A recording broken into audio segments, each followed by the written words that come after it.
morning. Good morning, ma'am. Good morning, Miss. Good morning.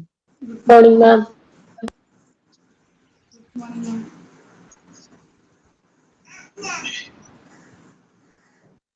എല്ലാവർക്കും good morning കേട്ടോ. ഭക്ഷണം കഴിച്ച എല്ലാവരും അടുത്ത ചായ കഴിച്ചോ? ചായ കുടിച്ചോ?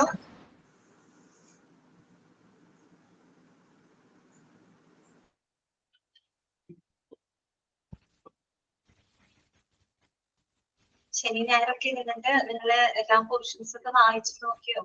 മിസ്സായ ക്ലാസ്സുകളൊക്കെ കണ്ടിരുന്നോ? എല്ലാവരും മിസ്സായ ക്ലാസ്സും മറ്റുള്ള കാര്യങ്ങളൊക്കെ നോക്കണം കേട്ടോ. സെക്കൻഡ് മൊഡ്യൂൾ കഴിയുമ്പോഴേക്കും നിങ്ങൾക്ക് എക്സാം വരും. ആ സമയത്തേക്ക് എല്ലാം കൂടെ വെക്കരുത്. ഇപ്പോഴേ തന്നെ പഠിച്ചു പോകണം കേട്ടോ. അപ്പൊ നമുക്ക് ഇന്ന് കഴിഞ്ഞ ദിവസം നമ്മൾ ഡയാലിസിസ് എന്ന് പറയുന്ന ചാപ്റ്റർ കംപ്ലീറ്റ് ചെയ്തിരുന്നു. നമ്മൾ ഇന്ന് പുതിയൊരു ചാപ്റ്റർ ആണ് തുടങ്ങാൻ പോകുന്നത്. സെക്കൻഡ് മൊഡ്യൂളിലെ ഫസ്റ്റ് ചാപ്റ്റർ ആണ് കേട്ടോ. ഫാർമസി എന്ന് പറയുന്ന ഒരു പുതിയ ചാപ്റ്റർ ആണ് നമ്മൾ ഇന്നത്തെ ക്ലാസ്സിൽ തുടങ്ങുന്നത് കേട്ടോ. നോട്ട് ചെയ്ത് വെക്കാം. Chapter number 1 pharmacy. All mute ചെയ്യാണ് കേട്ടോ.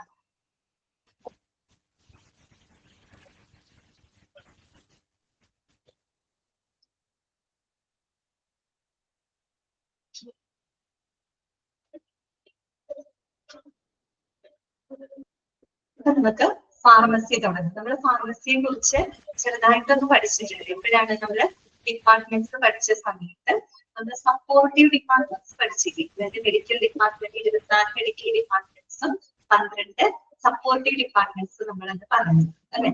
അതിനകത്ത് വരുന്ന ഒരു സപ്പോർട്ടീവ് ഡിപ്പാർട്ട്മെന്റ് ആണ് എന്തെന്ന് പറയുന്നത് ഫാർമസി അല്ലെ. ഓർമ്മയില്ലേ നമ്മൾ പഠിച്ചത്? ഓക്കെ. അതിന്റെ ഡീറ്റെയിൽഡ് ആയിട്ടുള്ള ഒരു ചാപ്റ്റർ ആണ് നമുക്ക് നോക്കാം. ഫാർമസി എന്ന് പറയുമ്പോൾ നമ്മുടെ മനസ്സിലേക്ക് എന്താണ് ഓടി വരുന്നത്? മരുന്നുകള് ഡിസ്പെൻസ് ചെയ്യുന്ന ഒരു സ്ഥലമാണ് അല്ലെ. മരുന്നുകള് വിതരണം ചെയ്യുന്ന ഒരു സ്ഥലമാണ്. പക്ഷെ ഫാർമസി എന്ന് പറഞ്ഞാൽ അത് മാത്രമല്ല, കുറേയൂടെ കാര്യങ്ങൾ അവിടെ നടക്കുന്നത് കേട്ടോ. അത്തരം കാര്യങ്ങൾ, അതായത് ഒരു ഫാർമസിയുടെ ഫങ്ഷൻസ് എന്തൊക്കെയാണ്, അതിന്റെ ഒബ്ജക്റ്റീവ്സുകൾ എന്തൊക്കെയാണ്, പിന്നെ എന്താണ് അവിടുത്തെ സ്റ്റാഫിംഗ് എങ്ങനെയാണ്, അവരുടെ ഒരു ഫ്ലോ ചാർട്ട്, ഫാർമസിസ്റ്റുകളുടെ ഫ്ലോ ചാർട്ട്, അതുപോലെ തന്നെ ഒരു ഡ്രഗ് ആൻഡ് ഫാർമസി കമ്മ്യൂണിറ്റികളൊക്കെ പഠിക്കാനുണ്ട്. അതിന്റെ പ്രധാനപ്പെട്ട ചില ഫങ്ഷൻസ് ഇതൊക്കെയാണ് ഈ ഒരു ചാപ്റ്ററിന് നമ്മൾ ഡിസ്കസ് ചെയ്യുന്നത് കേട്ടോ. ഓക്കെ. അപ്പൊ നമുക്ക് ആദ്യം തന്നെ ഇൻട്രൊഡക്ഷൻ നോക്കാം. എന്താണ് ഫാർമസി എന്നാണ് ആദ്യത്തേത് പറയുന്നത് കേട്ടോ. ഓക്കെ. എല്ലാവർക്കും ഗുഡ് മോർണിംഗ് കേട്ടോ. 15ാമത്തെ ചാപ്റ്റർ ആണോ? അതായത് സെക്കൻഡ് മൊഡ്യൂൾ നമ്പർ 2 ഒന്നാമത്തെ ചാപ്റ്റർ ആണ് കേട്ടോ pharmacy. Chapter pharmacy chapter pharmacy കേട്ടോ. ഓക്കെ. നമുക്ക് വായിക്കാം. എന്താണ് ഒരു ഹോസ്പിറ്റൽ ഫാർമസി? നമുക്ക് ഇൻട്രൊഡക്ഷൻ നോക്കാം. Hospital pharmacy is one of the most important departments in several departments of A hospital. അതായത് ഹോസ്പിറ്റലുകളിലെ നിരവധി ഡിപ്പാർട്ട്മെന്റുകളിലെ ഏറ്റവും പ്രധാനപ്പെട്ട one of the most important supportive department ആണ് എന്തെന്ന് പറയുന്നത്. എന്താണ് വെച്ചിട്ടുള്ള ഇൻട്രൊഡക്ഷൻ എന്ന ഓക്കെ. നമ്മൾ മൊഡ്യൂളായിട്ട് തിരിച്ചല്ലോ. മൊഡ്യൂളായിട്ട് നമ്മൾ പിന്നീടാണ് തിരിച്ചത്. അപ്പൊ അതിനകത്ത് സെക്കൻഡ് മൊഡ്യൂള് ഫസ്റ്റ് ചാപ്റ്റർ ആണെന്നാണ് ഞാൻ പറഞ്ഞത് കേട്ടോ. ഫാർമസി. നിങ്ങൾ ചാപ്റ്ററിന്റെ നമ്പർ നോക്ക്, പേര് നോക്കുക, ഹെഡിങ് നോക്കുക. അപ്പൊ ഹോസ്പിറ്റൽ ഫാർമസി എന്ന് പറഞ്ഞാൽ എന്താണ്? ഒരു ഹോസ്പിറ്റലിന്റെ നിരവധി ഡിപ്പാർട്ട്മെന്റുകളിലെ ഏറ്റവും പ്രധാനപ്പെട്ട ഒരു സപ്പോർട്ടീവ് ഡിപ്പാർട്ട്മെന്റ് ആണ് ഫാർമസി എന്ന് പറയുന്നത്. രണ്ടാമത്തെ പോയിന്റ് എന്താണ്? Hospital pharmacy. എന്താണ് ഹോസ്പിറ്റൽ ഫാർമസി എന്ന് കൃത്യമായിട്ട് ഒരു ഡെഫിനിഷൻ ആയിട്ട് അവിടെ കൊടുത്തിട്ടുണ്ട്. എന്താണ് പറയുന്നത്? Hospital pharmacy is defined as that department of the hospital which handles procurement, storage, compounding, dispensing, manufacturing, testing, packaging and distribution of drugs. എന്താണ് ഫാർമസി എന്ന് പറഞ്ഞത്? ഒരു ഹോസ്പിറ്റലിനകത്തെ മരുന്നുകളുടെ എന്തെല്ലാം കാര്യങ്ങളാണ്? പ്രൊക്യൂർമെന്റ് അല്ലെ. ഒരു വേർഡിന്റെ അർത്ഥം മനസ്സിലാക്കാം. പ്രൊക്യൂർമെന്റ് എന്ന് പറഞ്ഞാൽ വേറൊന്നുമല്ല, സ്റ്റോറേജ് തന്നെയാണ് കേട്ടോ ഉദ്ദേശിക്കുന്നത്. സംഭരണം. ഇതിനെയാണ് നമ്മൾ പ്രൊക്യൂർമെന്റ് എന്നതുകൊണ്ട് ഉദ്ദേശിക്കുന്നത്. പ്രൊക്യൂർമെന്റ് അതുപോലെ തന്നെ സ്റ്റോറേജ് രണ്ടും സെയിം മീനിങ് ആണ് കേട്ടോ. മരുന്നുകളുടെ സംഭരണം. പിന്നെന്താണ് പറയുന്നത്? കോമ്പൗണ്ടിങ് അല്ലെ. എന്താണ് കോമ്പൗണ്ടിങ് എന്ന് പറഞ്ഞു കഴിഞ്ഞാല് നമ്മൾ സാധാരണ ഒരു കോമ്പൗണ്ട് നമ്മൾ പറയാറ് കോമ്പൗണ്ട് എന്ന് പറയുന്നത് മിശ്രിതം അല്ലെ.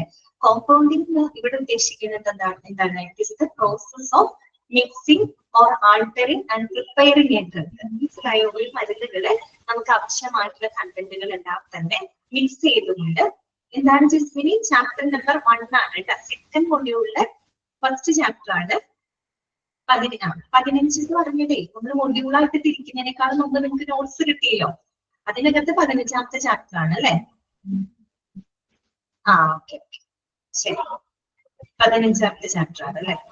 ശരി, പേര് നോട്ട് ചെയ്യാം കേട്ടോ. ഫാർമസിയാണ് നമ്മൾ പഠിപ്പിക്കുന്നത്. ഫാർമസി. ശരി, എല്ലാവർക്കും ഗുഡ് മോർണിംഗ് കേട്ടോ. അപ്പൊ എന്താണ് നമ്മൾ പറഞ്ഞത്? മരുന്നുകളുടെ പ്രൊക്യൂർമെന്റ് എന്ന് ഉദ്ദേശിക്കുന്നത് എന്താണ്? സംഭരണമാണ് കേട്ടോ. മരുന്നുകളുടെ സംഭരണം. പിന്നെന്താണ്? സ്റ്റോറേജ് എന്ന് പറഞ്ഞാൽ അതേ മീനിങ് തന്നെയാണ് കേട്ടോ.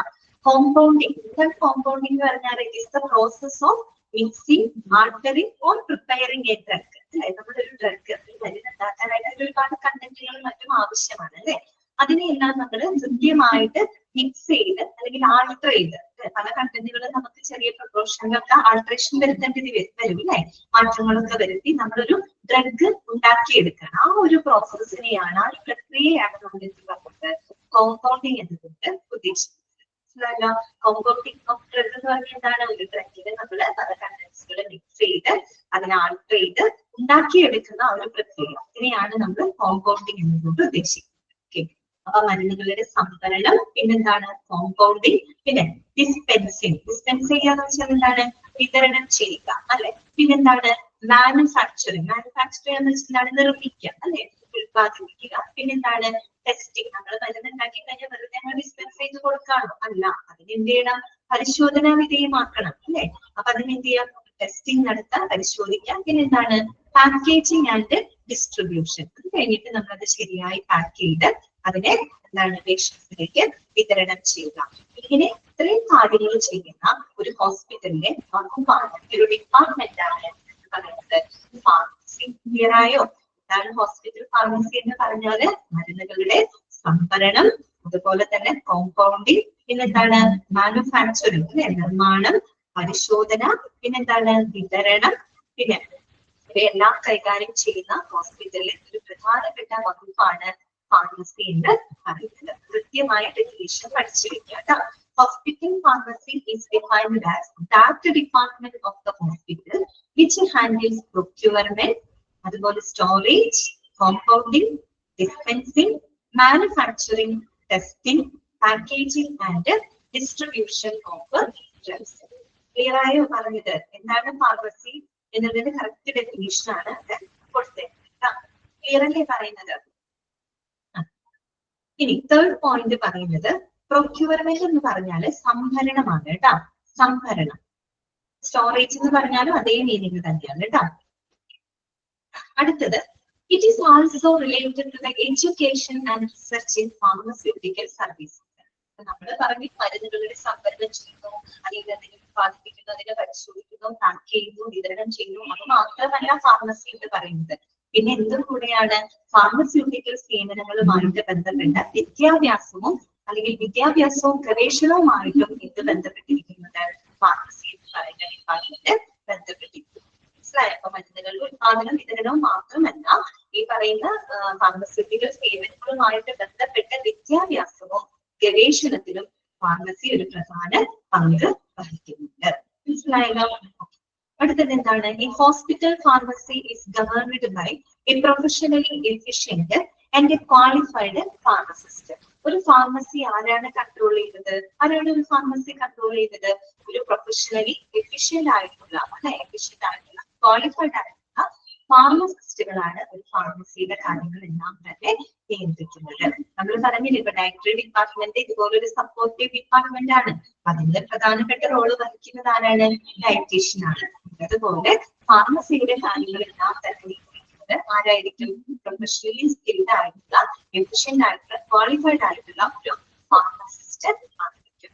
ഓക്കെ, നെക്സ്റ്റ് പോയിന്റ് പറയുന്നത് ഹോസ്പിറ്റൽ ആരാണ് ഫാർമസിസ്റ്റ് ഇതാണ് ഇവിടെ പറയുന്നത്.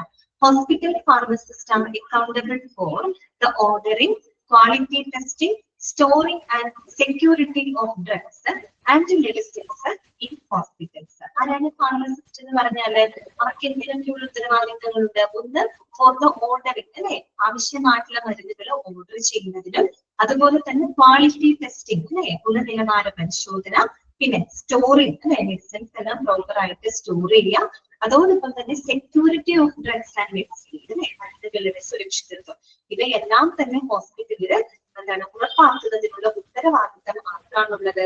ഒരു ഫാർമസിസ്റ്റിനാണ് ഉള്ളത്. മനസ്സിലായോ? ആവശ്യമായിട്ടുള്ള മരുന്നുകൾ ഓർഡർ ചെയ്യുന്നതിനും അതിന്റെ ഗുണനിലവാരം പരിശോധിക്കുന്നതിനും അതിനെ പ്രോപ്പർ ആയിട്ട് സ്റ്റോർ ചെയ്യുന്നതിനും അതിന്റെ സുരക്ഷിതത്വം ഉറപ്പുവരുത്തുന്നതിനും ഉത്തരവാദിത്തപ്പെട്ട ആളുകളാണ് ആരെന്ന് പറയുന്നത്?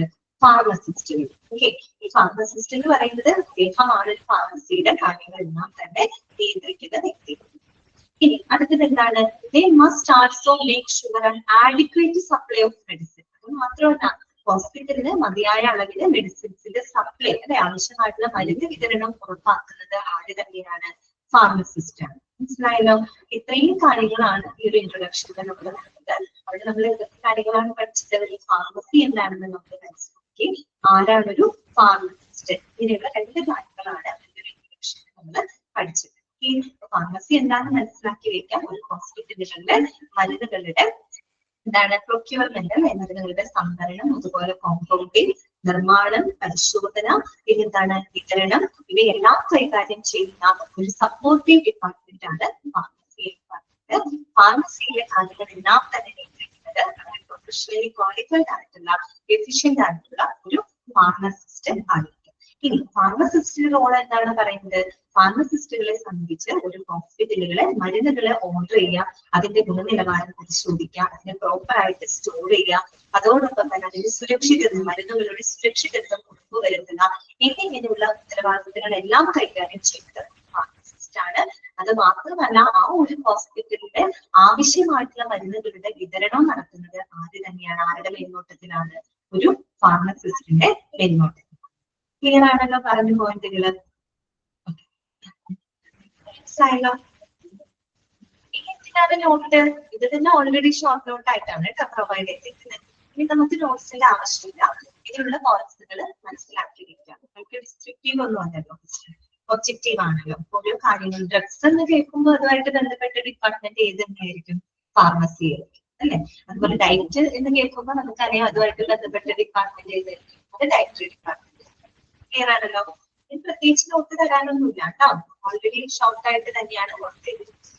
ഇനി നമുക്ക് അടുത്തത് നോക്കേണ്ടത്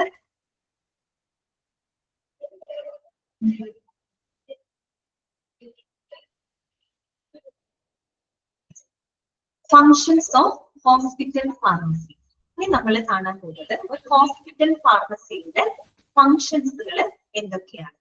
ചാപ്റ്റർ എത്രയെന്ന് വെച്ചാൽ ചാപ്റ്റർ മൊഡ്യൂൾ 1 സെക്കൻഡിൽ ചാപ്റ്റർ നമ്പർ 1 ആണ് കേട്ടോ. ഓക്കെ, മൊഡ്യൂളായിട്ടാണ് പറഞ്ഞത് വന്നത് കേട്ടോ, അല്ലെങ്കിൽ 15 ഫാർമസി. ഓക്കെ, ഇനി അടുത്തത് functions of the hospital pharmacy. Hospital ഫാർമസിയുടെ പ്രവർത്തനങ്ങൾ എന്തൊക്കെയാണ്? ഓരോരോ പോയിന്റ്സ് ആണ് ഇത് നമ്മൾ വായിച്ച് പഠിക്കേണ്ടത്. വേറെ ഒരു ഇതില്ല, നമ്മൾ ഓരോ പോയിന്റ്സുകളും കൃത്യമായിട്ട് മനസ്സിലാക്കി വെക്കാം. ഇതനുസരിച്ച് നമ്മുടെ ക്വസ്റ്റ്യനിൽ വരും. ഓക്കെ, ഫസ്റ്റ് പോയിന്റ് പറയുന്നത് ഫോർകാസ്റ്റ് ഓഫ് ഡിമാൻഡ്. കാരണം ഒന്നാമത്തെ point forecast of demand, provisioning, purchasing, receiving, inspection, quality test, storage and distribution. എന്താണ് ഫോർകാസ്റ്റ് എന്ന് ഉദ്ദേശിക്കുന്നത്? ഫോർകാസ്റ്റ് എന്ന് പറഞ്ഞാൽ എന്താണ്? ഒരു പ്രഡിക്ഷൻ ആണ് അല്ലെ, അതെ, പ്രവചനമാണ് അല്ലെ. നമ്മൾ നോക്കിക്കാണുക, അതായത് മുൻകൂട്ടി നമ്മൾ പലതും നോക്കിക്കാണുക അല്ലെങ്കിൽ നമ്മൾ പ്രവചിക്കുക. ഇതിനെയാണ് നമ്മൾ ഫോർകാസ്റ്റ് എന്നതുകൊണ്ട് ഉദ്ദേശിക്കുന്നത്. ഇവരുടെ ഒരു പ്രധാനപ്പെട്ട ഫംഗ്ഷൻ ആണിത് ഫോർകാസ്റ്റ് ഓഫ് ഡിമാൻഡ്. ഇവരുടെ മാത്രമല്ല വലിയ വലിയ ബിസിനസ്സുകൾക്കൊക്കെ എന്തുണ്ടായിരിക്കും? ഫോർകാസ്റ്റ് ഉണ്ടായിരിക്കും അല്ലെ. അതായത് ഡിമാൻഡിനെ സംബന്ധിച്ചുള്ള ഒരു പ്രവചനം അല്ലെ. എന്താണ് ഡിമാൻഡിനെ സംബന്ധിച്ചുള്ള ഒരു പ്രവചനം എന്നതുകൊണ്ട് ഉദ്ദേശിക്കുന്നത്? ഫാർമസിയെ സംബന്ധിച്ചിടത്തോളം എന്തായിരിക്കും? ഒരു മരുന്ന് അല്ലെ, ഒരു മരുന്ന് അത് എത്ര അളവിൽ ഉത്പാദിപ്പിക്കണം, അല്ലെങ്കിൽ അതിന്റെ സേവനം കൺസ്യൂമേഴ്സിന് എത്ര അത് ആവശ്യമായിട്ട് വരും, ഭാവിയിൽ എത്ര ആവശ്യമായിട്ട് വരും എന്നതിനെ കുറിച്ചുള്ള ഒരു ധാരണ അല്ലെ, ആ ഒരു ധാരണ അല്ലെങ്കിൽ ആ ഒരു ഫോർകാസ്റ്റ് ഉണ്ടെങ്കിൽ മാത്രമാണ് ഒരു പ്രോഡക്റ്റ് എന്ത് ചെയ്യാൻ പറ്റുള്ളൂ, മാനുഫാക്ചർ ചെയ്തിട്ട് വിപണിയിൽ ഇറക്കാനായിട്ട് സാധിക്കുള്ളൂ അല്ലെ. അത് എന്ത് ചെയ്യാൻ പാടില്ല, ഓവർ സ്റ്റോക്ക് ആവാനും പാടില്ല, അണ്ടർ സ്റ്റോക്ക് ആവാനും പാടില്ല. നമുക്കൊരു മുൻധാരണയില്ല, ഒരു പ്രോഡക്റ്റ് നമ്മൾ ഇറക്കുമ്പോൾ അത് എത്ര അളവിൽ വേണ്ടി വരും, അല്ലെങ്കിൽ കസ്റ്റമേഴ്സിന് എത്രത്തോളം അളവിൽ അതിന്റെ സേവനം ആവശ്യമായിട്ട് വരും ഫ്യൂച്ചറിൽ എന്നതിനെ കുറിച്ചുള്ള ഒരു പ്രഡിക്ഷൻ, ഒരു പ്രവചനം നമുക്ക് എപ്പോഴും ഉണ്ടായിരിക്കണം. അതനുസരിച്ച് മാത്രമാണ് നമുക്കൊരു പ്രോഡക്റ്റ് എന്ത് ചെയ്യാൻ പറ്റുള്ളൂ, മാനുഫാക്ചർ ചെയ്തിട്ട് വിപണിയിലേക്ക് ഇറക്കാൻ പറ്റുള്ളൂ. അല്ലെങ്കിൽ ചിലപ്പോൾ അതിന്റെ അളവ് വല്ലാതെ കൂടിപ്പോകും, ഓവർ സ്റ്റോക്ക് ആയിപ്പോകും, ചിലപ്പോൾ അണ്ടർ സ്റ്റോക്ക് ആകും, പിന്നെ ആവശ്യത്തിന് കിട്ടാത്തൊരവസ്ഥ വരും. അങ്ങനെ ഓക്കെ. അപ്പൊ ഇത്ര ലാസ്റ്റ് പറയാം കേട്ടോ, കൺക്ലൂഷനോട് ലാസ്റ്റ് കൺക്ലൂഡ് ചെയ്ത് പറയാം. നമ്മള് ഇടയ്ക്ക് ഇങ്ങനെ കയറി പറയുമ്പോൾ നമ്മൾ അത്രയും സമയം പോകുകയാണ് കേട്ടോ. നിങ്ങൾക്ക് ക്വസ്റ്റ്യൻസ് കവർ ചെയ്യാനുണ്ട്, ബുദ്ധിമുട്ട് വരും. അതിന് ലാസ്റ്റ് ഒന്നുകൂടെ കൺക്ലൂഡ് ചെയ്ത് പറയാം കേട്ടോ, അതൊന്ന് ശ്രദ്ധിച്ചാൽ മതി. ഇപ്പൊ നമ്മൾ പറയുന്നത് ഫങ്ഷൻസ് ആണ്. അപ്പോ അത്തരത്തില് ഒരു പ്രവചനം നമുക്ക് ഉണ്ടായിരിക്കണം. ഈ പറയുന്ന ഒരു പ്രോഡക്റ്റ് എന്ന് പറഞ്ഞാൽ എന്താ, ഡ്രഗ് ആണ് അല്ലെ, ഒരു മരുന്ന് എത്ര അളവിൽ ഉത്പാദിപ്പിക്കണം, അല്ലെങ്കിൽ അത് കൺസ്യൂമേഴ്സിന്റെ ഭാവിയിൽ എത്ര അളവിന് ആവശ്യമായിട്ട് വരും എന്നതിനെ കുറിച്ചുള്ള ഒരു പ്രഡിക്ഷൻ. അത് എല്ലാ കാര്യത്തിലും ഉണ്ടാവുന്നത് പ്രത്യേകം പറയുന്നത് പ്രൊവിഷനിങ് അല്ലെ, അതിന്റെ ഒരു വ്യവസ്ഥ, അതായത് ഒരു സിസ്റ്റമാറ്റിക് ആയിട്ടുള്ള കുറെ പ്രൊസീജിയേഴ്സിലൂടെ ആയിരിക്കും നമ്മളൊരു മരുന്ന് മാനുഫാക്ചർ ചെയ്യുന്നത്. അപ്പൊ അതിന്റെ പ്രൊവിഷൻ, അതിന്റെ ലൈഫ് ആയിക്കോട്ടെ, പർച്ചേസിങ് അല്ലെ, ഒരു മരുന്ന് വാങ്ങുന്ന കാര്യത്തിലായിക്കോട്ടെ, റിസീവിങ് അല്ലെ, സ്വീകരിക്കുന്ന കാര്യത്തിൽ, അതുപോലെ inspection, quality test, storage and distribution, അതായത് ഈ പറയുന്ന മരുന്നുകളുടെ പരിശോധന, അതിന്റെ ഗുണനിലവാരം, പിന്നെ പറയുന്ന സംഭരണം, വിതരണം എന്ന് പറയുന്ന എല്ലാ മേഖലകളിലും ഇപ്പോഴും എന്തുണ്ടായിരിക്കണം, ഒരു ഫോർകാസ്റ്റ് ഉണ്ടായിരിക്കണം. അതിനനുസരിച്ചുകൊണ്ട് മാത്രമേ ആ ഒരു പ്രോഡക്റ്റ് നമ്മൾ മാനുഫാക്ചർ ചെയ്ത് വിപണിയിൽ ഇറക്കാനായിട്ട് സാധിക്കും. ഓക്കെ, ഇപ്പൊ ഫോർകാസ്റ്റ് ഓഫ് ഡിമാൻഡ് നിങ്ങൾ പഠിച്ചു വെക്കാൻ. ഫോർകാസ്റ്റ് ഓഫ് ഡിമാൻഡ് എന്താണെന്ന് നിങ്ങൾക്ക് ഐഡിയ ഉണ്ടായിരുന്നു. അതായത് ഒരു മരുന്ന് എത്ര അളവിൽ ഉത്പാദിപ്പിക്കണം, അല്ലെങ്കിൽ ഭാവിയിൽ കസ്റ്റമേഴ്സിന് എത്ര അളവിൽ അത് ആവശ്യമായിട്ട് വരും എന്നതിനെ കുറിച്ചുള്ള ഒരു പ്രഡിക്ഷൻ ഉണ്ടായിരിക്കണം കേട്ടോ. അപ്പൊ അതാണ് അവിടെ ഫോർകാസ്റ്റ് എന്നതുകൊണ്ട് ഉദ്ദേശിക്കുന്നത്. അപ്പൊ forecast of demand first point. Provisioning എന്ന് പറഞ്ഞാല് വ്യവസ്ഥ എന്നുള്ള അർത്ഥമാണ് കേട്ടോ. അതായത് നമ്മള് ചില വ്യവസ്ഥകൾക്ക് അനുസൃതമായിക്കൊണ്ടാണ് നമ്മൾ മരുന്നുകളെല്ലാം ഉത്പാദിപ്പിക്കുന്നത്. ചില വ്യവസ്ഥകൾക്ക് തോന്നിയ പോലെയല്ല നമ്മളൊരു മരുന്ന് ഉത്പാദിപ്പിക്കുന്നത്. ഒരു എത്രത്തോളം അളവിൽ ആവശ്യമാണെന്ന് നമുക്കറിയണം, അതാണ് നമുക്കത് ഉണ്ടാക്കാനായിട്ട് സാധിക്കുള്ളൂ. മനസ്സിലായല്ലോ? അടുത്തതാണ് സെക്കൻഡ് പോയിന്റ് ആണ് selection of the trustworthy supplies. അതായത് selection of the reliable supplies, അതായത് വിശ്വസ്തരായിട്ടുള്ള വിതരണക്കാരുടെ തെരഞ്ഞെടുപ്പ് അല്ലെ. നമുക്ക് ഈ പറയുന്ന മരുന്നുകൾ ഇപ്പൊ പല പല കമ്പനിക്കാരെ സെയിം കമ്പനിയിൽ ഇറക്കുന്നുണ്ടായിരുന്നു. പക്ഷെ നമുക്ക് ഇപ്പോഴും എന്താണ്, ഒരു വിശ്വസ്തരായിട്ടുള്ള വിതരണക്കാരെ ഒരു ഫാർമസിയിൽ എപ്പോഴും ആവശ്യമാണ്. ആ ഒരു കമ്പനിയുടെ എന്താണ് മരുന്നുകളായിരിക്കും സാധാരണയായിട്ട് ആ ഒരു ഹോസ്പിറ്റലിൽ ഉപയോഗിക്കുന്നുണ്ട്. ആ ഒരു റിലയബിൾ ആയിട്ടുള്ള അല്ലെങ്കിൽ ട്രസ്റ്റ് വർത്തി ആയിട്ടുള്ള വിതരണക്കാരുടെ തെരഞ്ഞെടുപ്പ്, അത് ഒരു ഇമ്പോർട്ടന്റ് ആയിട്ടുള്ള ഒരു ഫംഗ്ഷൻ ആണ് കേട്ടോ ഫാർമസിയുടെ. മൂന്നാമത്തെ പോയിന്റ് പറയുന്നത് prescribing the estimate of the needed medicines. അതായത് ആ ഒരു ഹോസ്പിറ്റലിൽ ആവശ്യമായിട്ടുള്ള മരുന്നുകളുടെ ഒരു കൃത്യമായിട്ടുള്ള എസ്റ്റിമേഷൻ അല്ലെ, കൃത്യമായിട്ടുള്ള ഒരു പ്ലാനിങ് എന്ത് ചെയ്യുക, പ്രിസ്ക്രൈബ് ചെയ്യുക, നിർദ്ദേശിക്കുക. നമുക്കറിയാൻ പറ്റാം ഹോസ്പിറ്റലില് എത്രത്തോളം ഡിപ്പാർട്ട്മെന്റ്സുകൾ അവിടെ വർക്ക് ചെയ്യുന്നത്. എല്ലാ ഡിപ്പാർട്ട്മെന്റ്സിലും ആവശ്യമുള്ളത് ഒരേ ടൈപ്പ് മരുന്നുകളായിരിക്കില്ല അല്ലെ. അപ്പൊ ആ ഒരു ഹോസ്പിറ്റലിൽ ആവശ്യമായിട്ടുള്ള മരുന്നുകളുടെ എന്താണ് ഒരു എസ്റ്റിമേറ്റ്, എല്ലാം എത്ര അളവിൽ ആവശ്യമുണ്ട്, എന്തൊക്കെ മരുന്നുകൾ ആവശ്യമുണ്ട് എന്നതിനെ കുറിച്ചുള്ള ഒരു എസ്റ്റിമേറ്റ് അല്ലെ, ഒരു പ്ലാന് പ്രിസ്ക്രൈബ് ചെയ്ത് കൊടുക്കുക അല്ലെ. അത് ഒരു ഫാർമസിയുടെ പ്രധാനപ്പെട്ട ഫംഗ്ഷൻ ആണ്. അടുത്ത point keeping the information on quality, cost, source of supply, drug reaction. ഇതൊക്കെയാണ് keeping the information on quality, cost, source of supply, drug reaction.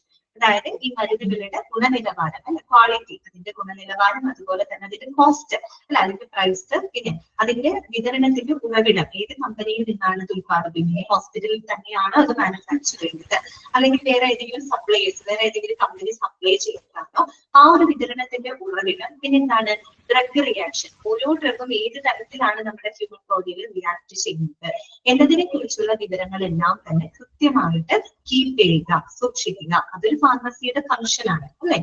അത് ഒത്തിരിയേറെ മരുന്നുകളുണ്ട്. ആ മരുന്നുകളുടെ എല്ലാത്തിന്റെയും എന്താണ് ഗുണനിലവാരം എത്രത്തോളം, അതിന്റെ പ്രൈസ് എത്രയാണ് വരുന്നത്, അതിന്റെ സോഴ്സ് ഓഫ് സപ്ലൈ, വിതരണത്തിന്റെ ഉറവിടം എവിടെയാണ്, ആ ഒരു ഡ്രഗിന്റെ റിയാക്ഷൻ എങ്ങനെയാണ്, ഇങ്ങനെയുള്ള കാര്യങ്ങളെ കുറിച്ചുള്ള വിവരങ്ങളെല്ലാം തന്നെ കൃത്യമായിട്ട് കീപ്പ് ചെയ്യുക. അതൊരു ഫാർമസിയുടെ ഫംഗ്ഷനാണ്.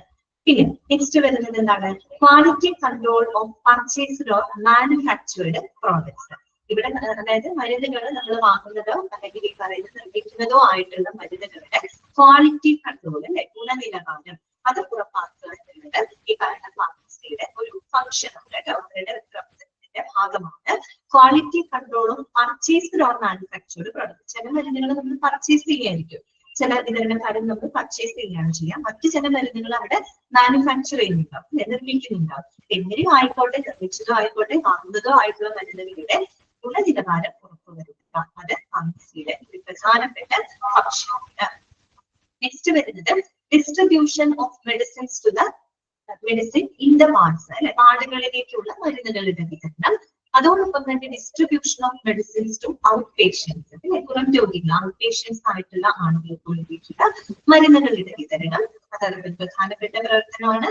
പിന്നെന്താണ്, drug information source in hospital. നമ്മൾ നേരത്തെ ഒരു പോയിന്റ് പറഞ്ഞില്ലേ, സോഴ്സ് ഓഫ് സപ്ലൈ എന്ന് പറഞ്ഞു, അതേ കാര്യം തന്നെയാണ് ഇവിടെ പറയുന്നത്. Drug information source in hospitals, അതായത് ഹോസ്പിറ്റലുകളിലുള്ള മരുന്നുകളുടെ ഉറവിടത്തെ സംബന്ധിക്കുന്ന വിവരങ്ങളെല്ലാം തന്നെ കീപ്പ് ചെയ്യുക.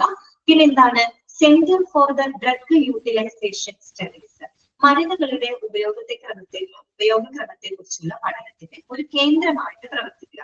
ഓരോ മരുന്നുകളുടെ ഉപയോഗക്രമം വ്യത്യസ്തമാണ് അല്ലെ. നമ്മൾ തന്നെ ഫാർമസിയിൽ മരുന്നുകൾ വാങ്ങാൻ പോകുമ്പോൾ അവരെങ്ങനെയാണ് രാവിലെ കഴിക്കേണ്ടത്, ഉച്ചയ്ക്ക് കഴിക്കേണ്ടത്, വൈകുന്നേരം കഴിക്കേണ്ടത്, എത്ര അളവിൽ അത് എടുക്കണം അല്ലെ, എത്ര നാളത് എടുക്കണം, അതുപോലെ ഏത് സമയത്ത്, ഭക്ഷണത്തിന് മുമ്പാണോ അല്ലെങ്കിൽ ഭക്ഷണത്തിന് ശേഷമാണോ, അങ്ങനെ ഓരോ മരുന്നുകളും അതിൻ്റെതായ ഒരു ഉപയോഗക്രമമുണ്ട് അല്ലെ. അപ്പൊ അത്തരത്തില് ഈ ഡ്രഗുകളുടെ ഉപയോഗക്രമത്തെ കുറിച്ച് ഒരു പഠന കേന്ദ്രമായിട്ട് പ്രവർത്തിക്കുക. പിന്നെന്താണ്, bring in this practice recommendations of the pharmacy and therapeutic committee, അതായത് നമ്മുടെ pharmacy and therapeutic committee, PAT committee എന്നാണ് പറയാം. അതിനെ കുറിച്ച് നമുക്ക് ഈ ചാപ്റ്ററിനകത്ത് വരുന്നുണ്ട് കേട്ടോ. അതായത് ഈ ഫാർമസിയുമായിട്ട് ബന്ധപ്പെട്ട കാര്യങ്ങളെല്ലാം തന്നെ മാനേജ് ചെയ്ത ഒരു കമ്മിറ്റി ഉണ്ടാവും ഹോസ്പിറ്റലിൽ. അവരെയാണ് നമ്മൾ ഫാർമസി ആൻഡ് തെറാപ്യൂട്ടിക് കമ്മിറ്റി എന്ന് പറയുന്നത്. ഈ കമ്മിറ്റിയുടെ ശുപാർശകളെല്ലാം തന്നെ കൃത്യമായിട്ട് പ്രാവർത്തികമാക്കുക, അത് ആരുടെ ഉത്തരവാദിത്വമാണ്, ഫാർമസിയുടെ പ്രവർത്തനത്തിൽ പെടുന്നതാണ്. അടുത്തത് വരുന്നത് പേഷ്യന്റ് കൗൺസിലിംഗ് അല്ലെ. പേഷ്യന്റിനെ കൗൺസിൽ ചെയ്യാന്ന് പറഞ്ഞിട്ടാണ് മരുന്നുകളെ കുറിച്ച് അവർക്കൊരു എന്താണ് ധാരണ ഉണ്ടാക്കി കൊടുക്കാൻ, അത് കഴിക്കുന്ന മരുന്ന് എങ്ങനെയുള്ള മരുന്നാണ്, അത് എങ്ങനെ കഴിക്കണം, എത്ര ഡോസിൽ എടുക്കണം, എപ്പ കഴിക്കണം, എത്ര കാലയളവ് കഴിക്കണം, ഇങ്ങനെ ഇതിനെ കുറിച്ച്. അതുപോലെ ചില മരുന്നുകൾ നമ്മുടെ ശരീരത്തിനകത്ത് ചേരുമ്പോൾ പല പ്രതിപ്രവർത്തനങ്ങൾ ഉണ്ടായേക്കാം അല്ലെ. അവയെ കുറിച്ചും എല്ലാത്തിനെ കുറിച്ചും പേഷ്യന്റിനെ എന്ത് ചെയ്യാം, കൗൺസിലിംഗ് കൊടുക്കുക, ഇതിനെ സംബന്ധിക്കുന്ന കാര്യങ്ങൾ ബോധവാന്മാരാക്കുക, അത് ഫാർമസിയുടെ ഫംഗ്ഷനാണ്. പിന്നെ ലാസ്റ്റ് എന്താണ്, keeping liaison between medical nursing and the patient. Keeping liaison between medical nursing and the patient. Liaison means ബന്ധം എന്നാണ് അർത്ഥം, ബന്ധം. ഓക്കെ, അതായത് എന്താണ് ഈ പറയുന്ന മെഡിക്കൽ, അതായത് ഡോക്ടേഴ്സ്, പിന്നെ എന്താണ് നഴ്സ്, രോഗികള്, ഇവര് തമ്മിലുള്ള ഒരു ബന്ധം എപ്പോഴും കീപ്പ് ചെയ്യുക. കീപ്പ് ചെയ്യുന്ന ആരാണ്, ഫാർമസിയാണ് അല്ലെ. ഫാർമസിയിലൂടെ ഈ പറയുന്ന മെഡിക്കൽ നഴ്സ് പേഷ്യന്റ് തമ്മിലൊരു ബന്ധം വരുന്നുണ്ട് അല്ലെ. അത്തരത്തിലുള്ള ഒരു ബന്ധം എപ്പോഴും നിലനിർത്തുക എന്നുള്ളതും ഫാർമസിയുടെ ഒരു പ്രധാനപ്പെട്ട ഫംഗ്ഷൻസ് ആണ്. ക്ലിയർ ആണല്ലോ? ഇതൊന്നും വളരെ സിമ്പിൾ ആയിട്ടുള്ള പോയിന്റ്സ് ആണ് കേട്ടോ. നിങ്ങൾ ഓരോന്നും മനസ്സിലാക്കുക. നമ്മൾ പറഞ്ഞത് ഹോസ്പിറ്റൽ ഫാർമസിയുടെ പ്രവർത്തനങ്ങളാണ്, അല്ലെങ്കിൽ അവരുടെ എന്താ പറയുക ഉത്തരവാദിത്വം എന്ന് വേണമെങ്കിൽ നമുക്ക് പറയാം. എന്തൊക്കെയാണ് നമ്മൾ പറഞ്ഞ പോയിന്റ്സ്? ഒന്ന്, ഫോർകാസ്റ്റ് ഓഫ് ഡിമാൻഡ് അല്ലെ. ഡിമാൻഡിനെ പറ്റിയുള്ള ഒരു പ്രവചനം ഉണ്ടായിരിക്കണം. ഒരു ഡ്രഗ് എത്ര അളവിൽ ഉത്പാദിപ്പിക്കണം, അല്ലെങ്കിൽ അത് കസ്റ്റമേഴ്സിന് ഭാവിയിൽ എത്ര അളവിൽ ആവശ്യമായിട്ട് വരും എന്നതിനെ കുറിച്ചുള്ള ഒരു മുൻധാരണ, ഒരു മുൻവിധി ഉണ്ടായിരിക്കും. അതിനനുസരിച്ചുകൊണ്ടാണ് നമ്മളത് വിപണിയിലേക്ക് ഇറക്കുന്നത്. അതാണ് ആദ്യത്തെ point, forecast of demand. Second എന്താണ് നമ്മൾ പറഞ്ഞത്, selection of the reliable supplies, വളരെ വിശ്വസ്തരായിട്ടുള്ള വിതരണക്കാരെ തെരഞ്ഞെടുക്കുക. പിന്നെന്താണ്, prescribing estimate of the needed medicine, ആ ഹോസ്പിറ്റലിലേക്ക് ആവശ്യമായിട്ടുള്ള മരുന്നുകളുടെ ഒരു എസ്റ്റിമേഷൻ ഒരു പ്ലാനിന് കൃത്യമായിട്ട് തന്നെ പ്രിസ്ക്രൈബ് ചെയ്യാം. പിന്നെ എന്താണ് keeping the information on quality, cost, source of supply and drug reaction അല്ലെ. മരുന്നുകളുടെ ആ ഒരു സപ്ലൈ എവിടെ നിന്നാണ്, അതിന്റെ ഉറവിടം എവിടെ നിന്നാണ്, അതിന്റെ പ്രൈസ്, അതുപോലെ തന്നെ അതിന്റെ ഡ്രഗ് റിയാക്ഷൻ എന്നിവയെ സംബന്ധിക്കുന്ന വിവരങ്ങളെല്ലാം തന്നെ കൃത്യമായിട്ട് സൂക്ഷിക്കുക. ഇനി നമ്മൾ നിർമ്മിക്കുന്നതോ അല്ലെങ്കിൽ നമ്മൾ വാങ്ങുന്നതോ ആയിട്ടുള്ള മരുന്നുകളുടെ ഗുണനിലവാരം ഉറപ്പാക്കുക. പിന്നെ distribution of medicine to the wards, distribution of medicine to the out patients, അതുപോലെ ഡ്രഗ് ഇൻഫർമേഷൻ സോഴ്സിംഗ് ഹോസ്പിറ്റൽ. പിന്നെന്താണ് മരുന്നുകളുടെ ഉപയോഗഘടത്തെ പറ്റിയുള്ള ഒരു പഠന കേന്ദ്രമായിട്ട് പ്രവർത്തിക്കുക. പിന്നെ നമ്മൾ പറഞ്ഞു ഫാർമസി ആൻഡ് തെറാപ്യൂട്ടിക് കമ്മിറ്റി ഉണ്ട് ഹോസ്പിറ്റലിൽ. അവരുടെ നിർദ്ദേശങ്ങൾ അല്ലെങ്കിൽ അവരുടെ ശുപാർശകൾ കൃത്യമായിട്ട് പ്രാവർത്തികമാക്കുക. പേഷ്യന്റിന് ഡ്രഗിനെ പറ്റിയുള്ള കൗൺസിലിംഗ് കൊടുക്കുക. ഈ ഒരു രീതിയിൽ എന്താണ് ഡോക്ടേഴ്സ് അല്ലെങ്കിൽ മെഡിക്കൽ നഴ്സ് പേഷ്യൻസ് ഇതിൽ തമ്മിലുള്ള ഒരു ബന്ധം നല്ല രീതിയിൽ ചെയ്യുക. ഇതൊക്കെയാണ് ഒരു ഫാർമസിയുടെ പ്രധാനപ്പെട്ട ഫങ്ഷൻസ്. ക്ലിയർ ആണുള്ളത് നമ്മൾ വായിച്ച് തന്നെ മനസ്സിലാക്കി വെക്കുന്നു കേട്ടോ. കൂടുതൽ അതിന്റെ എക്സ്പ്ലനേഷൻ നമുക്ക് പറയാനില്ല.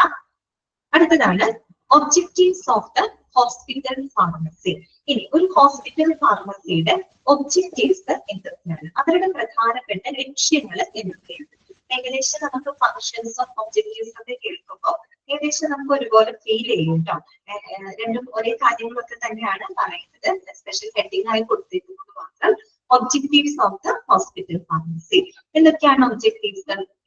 ഫസ്റ്റ് പോയിന്റ് പറഞ്ഞത് to make sure that the availability of right medication at the right time in the right dose at the minimum possible cost. അതായത് സാധ്യമായിട്ടുള്ള ഏറ്റവും കുറഞ്ഞ ചെലവില്, ഏറ്റവും പോസിബിൾ ആയിട്ടുള്ള കുറഞ്ഞ ചെലവില് ശരിയായിട്ടുള്ള മരുന്നുകൾ ശരിയായ സമയത്ത് ശരിയായിട്ടുള്ള ഡോസില് പ്രൊവൈഡ് ചെയ്യുക.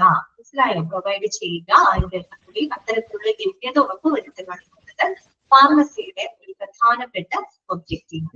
സാധ്യമായിട്ടുള്ള ഏറ്റവും കുറഞ്ഞ ചെലവില് ശരിയായ മരുന്നുകള് ശരിയായ സമയത്ത് ശരിയായ ഡോസിൽ അല്ലെ ശരിയായിട്ടുള്ള അളവില് ലഭ്യമാക്കുക എന്നുള്ളത് ഫാർമസിയുടെ ഒരു പ്രധാനപ്പെട്ട ലക്ഷ്യമാണ്.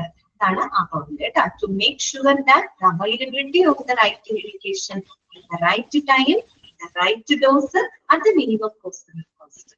ക്ലിയർ ആണല്ലോ. സെക്കൻഡ് പോയിന്റ് പറഞ്ഞത് to professionalise the operation of pharmaceutical services in a hospital. അതായത് ഒരു ആശുപത്രിയിലുള്ള ഈ പറയുന്ന ഫാർമസ്യൂട്ടിക്കൽ സേവനങ്ങളുടെ പ്രവർത്തനങ്ങളെല്ലാം തന്നെ പ്രൊഫഷണലൈസ് ആക്കുക. പ്രൊഫഷണലൈസ് ആക്കാൻ നമ്മൾ പറയുന്നത് പ്രൊഫഷണാലിസം കൊണ്ടുവരിക അല്ലെ.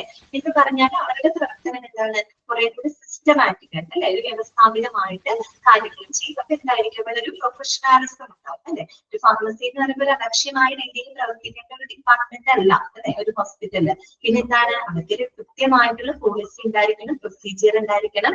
അങ്ങനെ ചില വ്യവസ്ഥാപിതമായിട്ടുള്ള നയങ്ങൾക്ക് അനുസൃതമായിക്കൊണ്ട് വേണം ഒരു ഫാർമസി പ്രവർത്തിക്കാനായിട്ട്. അതിന് എല്ലാം ഒരു അല്ല ഒരു ഫാർമസിയുടെ ഇരിപ്പും ആ ഫാർമസിയുടെ സേവനങ്ങളും എല്ലാം അതിനകത്ത് ഉൾപ്പെടും. അത്തരത്തില് ഹോസ്പിറ്റലില് ഫാർമസ്യൂട്ടിക്കൽ സേവനങ്ങളുടെ പ്രവർത്തനങ്ങളെല്ലാം തന്നെ പ്രൊഫഷണലൈസ് ചെയ്യുക അല്ലെ. മരുന്ന് വാങ്ങാൻ വരുന്ന ആളുകൾക്ക് ഒരു വെയിറ്റിംഗ് ഏരിയ, നല്ലൊരു സെറ്റപ്പിൽ ഒരു വെയിറ്റിംഗ് ഏരിയ, അല്ലെങ്കിൽ ബില്ല് ചെയ്യാൻ ഡിസ്പെൻസ് ചെയ്യാൻ ഒരു പ്രത്യേക ഏരിയ, പ്രത്യേക കൗണ്ടറുകൾ, ഇതെല്ലാം കൊണ്ടുവരുന്ന എന്താണ് അതൊരു പ്രൊഫഷണലിസം വരെയാണ് അല്ലെ. അത്തരത്തില് പ്രൊഫഷണലൈസ് ചെയ്യുക. മൂന്നാമത്തെ പോയിന്റ് പറഞ്ഞത് to act as a counseling department for medical staff, nurses and for the patient on the use of drugs, possible after effects, toxicity, hostile effect of drug interactions, etc. എന്താണ് പറയുന്നത്? അതായത് counselling department ആയിട്ട് പ്രവർത്തിക്കാം. ഈ point തന്നെ നമ്മൾ എവിടെ പറഞ്ഞിരുന്നു? ഫങ്ഷൻസിൽ പറഞ്ഞു. പേഷ്യന്റ് കൗൺസിലിംഗ് എന്ന് നമ്മൾ പറഞ്ഞില്ലേ. ഇവിടെ ആർക്കൊക്കെയാണ് ഒരു കൗൺസിലിംഗ് ഡിപ്പാർട്ട്മെന്റ് പോലെ പ്രവർത്തിക്കുന്നത്? മെഡിക്കൽ സ്റ്റാഫിലും അതുപോലെ തന്നെ നഴ്സസിലും. പിന്നെ ആർക്കാണ്? ആ മരുന്ന് ഉപയോഗിക്കുന്ന രോഗികൾക്കും അല്ലെ. ഈ പറയുന്ന രോഗികൾക്കും എന്താണ് യൂസ് ഓഫ് ഡ്രഗ്സ് അല്ലെ മരുന്നുകളുടെ ഉപയോഗത്തെ സംബന്ധിച്ച്, അതുപോലെ തന്നെ പോസിബിൾ ആഫ്റ്റർ ഇഫക്റ്റ്. അതായത് എല്ലാ മരുന്നിനും പ്രത്യേകിച്ച് അലോപ്പതി മരുന്നുകളാകുമ്പോൾ എല്ലാത്തിനും അതിൻ്റെതായ പാർശ്വഫലങ്ങൾ ഉണ്ടായിരിക്കും, സൈഡ് ഇഫക്റ്റുകൾ ഉണ്ടായിരിക്കും. അപ്പൊ അതിന്റെ പാർശ്വഫലങ്ങളെ സംബന്ധിക്കുന്നത്. പിന്നെ ടോക്സിസിറ്റി എന്ന് പറയുമ്പോൾ ഇവിടെ വിഷാംശം എന്നാണ് അർത്ഥം. ഇവിടെ വിഷാംശം എന്ന് ഉദ്ദേശിക്കുന്നത് എന്താണ്? അതായത് ഈ പറയുന്ന മരുന്നുകൾ നമ്മളിപ്പോ ഒരു ഓവർ ഡോസ് ആയിട്ട് നമ്മുടെ ശരീരത്തിനകത്ത് ശരിയാണെങ്കിൽ അതൊരു ടോക്സിക് ഇഫക്റ്റ് ആണ് ബോഡിയിൽ നൽകുക. അത്തരത്തിലൊരു ടോക്സിസിറ്റി, അതുകൊണ്ടാണ് ശരിയായ ഡോസിൽ കഴിക്കണം എന്ന് പറയുന്നത് അല്ലെ. ഒരാൾക്ക് മരുന്ന് നമ്മൾ പ്രിസ്ക്രൈബ് ചെയ്തിട്ട് അയാളുടെ വെയിറ്റ് നോക്കും അല്ലെ, വെയിറ്റും കാര്യങ്ങളൊക്കെ നോക്കിയിട്ടാണ് നമ്മൾ ഇത്ര ഡോസിൽ മരുന്ന് കൊടുക്കുന്നത്. അയാളുടെ വെയിറ്റിന് ആനുപാതികമല്ലാത്തൊരു ഡോസ് ആണ് ചെയ്യുന്നതെങ്കിൽ അത് ഓവർ ഡോസ് ആയി കഴിഞ്ഞാൽ പിന്നെ അതൊരു ടോക്സിക് ഇഫക്റ്റ് ആയി അല്ലെ. അത്തരത്തിലുള്ള ടോക്സിസിറ്റി. പിന്നെന്താണ് hostile effect of drug interactions. Hostile എന്ന് പറഞ്ഞാൽ ഹോസ്റ്റൈൽ ഇഫക്റ്റ് എന്ന് പറഞ്ഞു കഴിഞ്ഞാൽ ഇതുപോലെ തന്നെ ഒരു ടോക്സിക് ആയിട്ടുള്ള ഇഫക്റ്റ് ആണ് കേട്ടോ. അതായത് മോശമായിട്ടുള്ള ഫലങ്ങൾ ഉണ്ടായിരിക്കും എന്തിന്റെ ഡ്രഗ് ഇന്ററാക്ഷൻസ്. ചില മരുന്നുകൾ നമ്മുടെ ശരീരമായിട്ട് പ്രതിപ്രവർത്തിക്കുന്നതിന്റെ ഫലമായിട്ട് പല മോശം ഇഫക്റ്റുകൾ ഉണ്ടാവാം. എല്ലാവർക്കും ഒരുപോലെ ഉണ്ടാകട്ടെ, ഓരോരുത്തരുടെ ബോഡി റിയാക്ട് ചെയ്യുന്നത് പല രീതിയിലായിരിക്കും. ചില മരുന്നുകൾ നമ്മൾ കഴിക്കുകയാണെങ്കിൽ നമുക്ക് ചിലപ്പോ ഗ്യാസ്ട്രിക് ഇഷ്യൂസ് വരും അല്ലെ, ഗ്യാസ്ട്രിക് പ്രോബ്ലം വരും, അല്ലെങ്കിൽ നമുക്ക് ഒരു നെഞ്ചിരിച്ചൊരു പോലെ അനുഭവപ്പെടാം, അല്ലെങ്കിൽ നമുക്ക് വൊമിറ്റിംഗ് ടെൻഡൻസി അല്ലെ, ഒരു ഒക്കാണ് പോലെ വരാം, അങ്ങനെയൊക്കെ സംഭവിച്ചാൽ ഒരു ഷിവർ ചില മരുന്ന് കഴിച്ചാല് അങ്ങനെയൊക്കെ സംഭവങ്ങൾ ഉണ്ടാവാം അല്ലെ. അപ്പൊ അത്തരത്തിലുള്ള അത് എന്തുകൊണ്ടാണ് ഉണ്ടാകുന്നത്? ചില മരുന്നുകൾ നമ്മുടെ ശരീരത്തിൽ ചെല്ലുമ്പോൾ ശരീരമായിട്ട് പ്രതിപ്രവർത്തിക്കുന്നതിന്റെ ഫലമായിട്ടുണ്ടാവുന്ന പാർശ്വഫലങ്ങളാണ്. അപ്പൊ പൊതുവെ ചില മരുന്നുകൾ മറ്റേ ഗ്യാസ്ട്രിക് പ്രോബ്ലം ഉണ്ടാക്കുകയാണെങ്കിൽ ഡോക്ടർ എടുത്ത് പറയും ഗ്യാസ്ട്രിക്കിന്റെ മരുന്ന് ഫസ്റ്റ് തരും അല്ലെ. ചില ഇപ്പൊ മരുന്ന് ഭക്ഷണത്തിന് ഒരു അരമണിക്കൂർ മുമ്പ് കഴിക്കാനൊക്കെ വേണ്ടി ഡോക്ടർമാർ പൊതുവെ പ്രിസ്ക്രൈബ് ചെയ്യുന്ന മരുന്നുകളെല്ലാം തന്നെ നമുക്ക് ഗ്യാസ് ഫോം ചെയ്യാതിരിക്കാൻ വേണ്ടി തരുന്നതാണ്. എന്നിട്ട് അത് കഴിഞ്ഞിട്ട് അരമണിക്കൂറിന് ശേഷം ഭക്ഷണം കഴിക്കാം, എന്നിട്ട് ബാക്കിയുള്ള മരുന്നുകൾ കഴിക്കാനൊക്കെ നമ്മൾ പറയാറുണ്ട് അല്ലെ. അത്തരത്തില് മരുന്നുകളുടെ പ്രതിപ്രവർത്തനം മൂലമുണ്ടാകുന്ന മോശമായിട്ടുള്ള ഫലങ്ങള്, പിന്നെ ഈ പറയുന്ന മരുന്നുകളുടെ ഉപയോഗം, കോസുകൾ, അതിൽ നിന്ന് വരുന്ന പാർശ്വഫലങ്ങള്, ടോക്സിസിറ്റി എന്നിവയെ കുറിച്ചെല്ലാം തന്നെ ഈ പറയുന്ന മെഡിക്കൽ സ്റ്റാഫുകള് അതായത് മെഡിക്കൽ സ്റ്റാഫുകള്, അതുപോലെ നഴ്സുമാര്, അതുപോലെ ഡോക്ടേഴ്സിന് ഇവർക്ക് എല്ലാവർക്കും എന്താണ് ബോധവാന്മാരാക്കുന്നതിന് വേണ്ടിയിട്ടുള്ള ഒരു കൗൺസിലിംഗ് പോലെ അല്ലെ, കൗൺസിലിംഗ് ഡിപ്പാർട്ട്മെന്റ് ആയിട്ട് പ്രവർത്തിക്കുക. നിങ്ങൾ മനസ്സിലാക്കുക, കൗൺസിലിംഗ് ഡിപ്പാർട്ട്മെന്റ്, കൗൺസിലിംഗ് ഡിപ്പാർട്ട്മെന്റിലായിട്ട് പ്രവർത്തിക്കുന്നത്. നിങ്ങളുടെ മനസ്സിൽ വരണം ഇത്തരത്തിലുള്ള കൗൺസിലിംഗ് കൊടുക്കുന്നത് മരുന്നുകളുടെ ഉപയോഗക്രമത്തെ കുറിച്ച്, പാർശ്വഫലങ്ങളെ കുറിച്ച്, അല്ലെങ്കിൽ ഡ്രഗ് ഇന്ററാക്ഷനെ കുറിച്ചൊക്കെയുള്ള കാര്യങ്ങളാണ് അവർക്ക് ബോധവാന്മാരാക്കി കൊടുക്കേണ്ടത്. ഓക്കെ, അപ്പൊ അതാണ് ആ പോയിന്റ്. ക്ലിയർ ആയിട്ട് വിചാരിക്കുന്നത്. നെക്സ്റ്റ് വരുന്നത് to act as a source of information on drug utilisation ആണ്.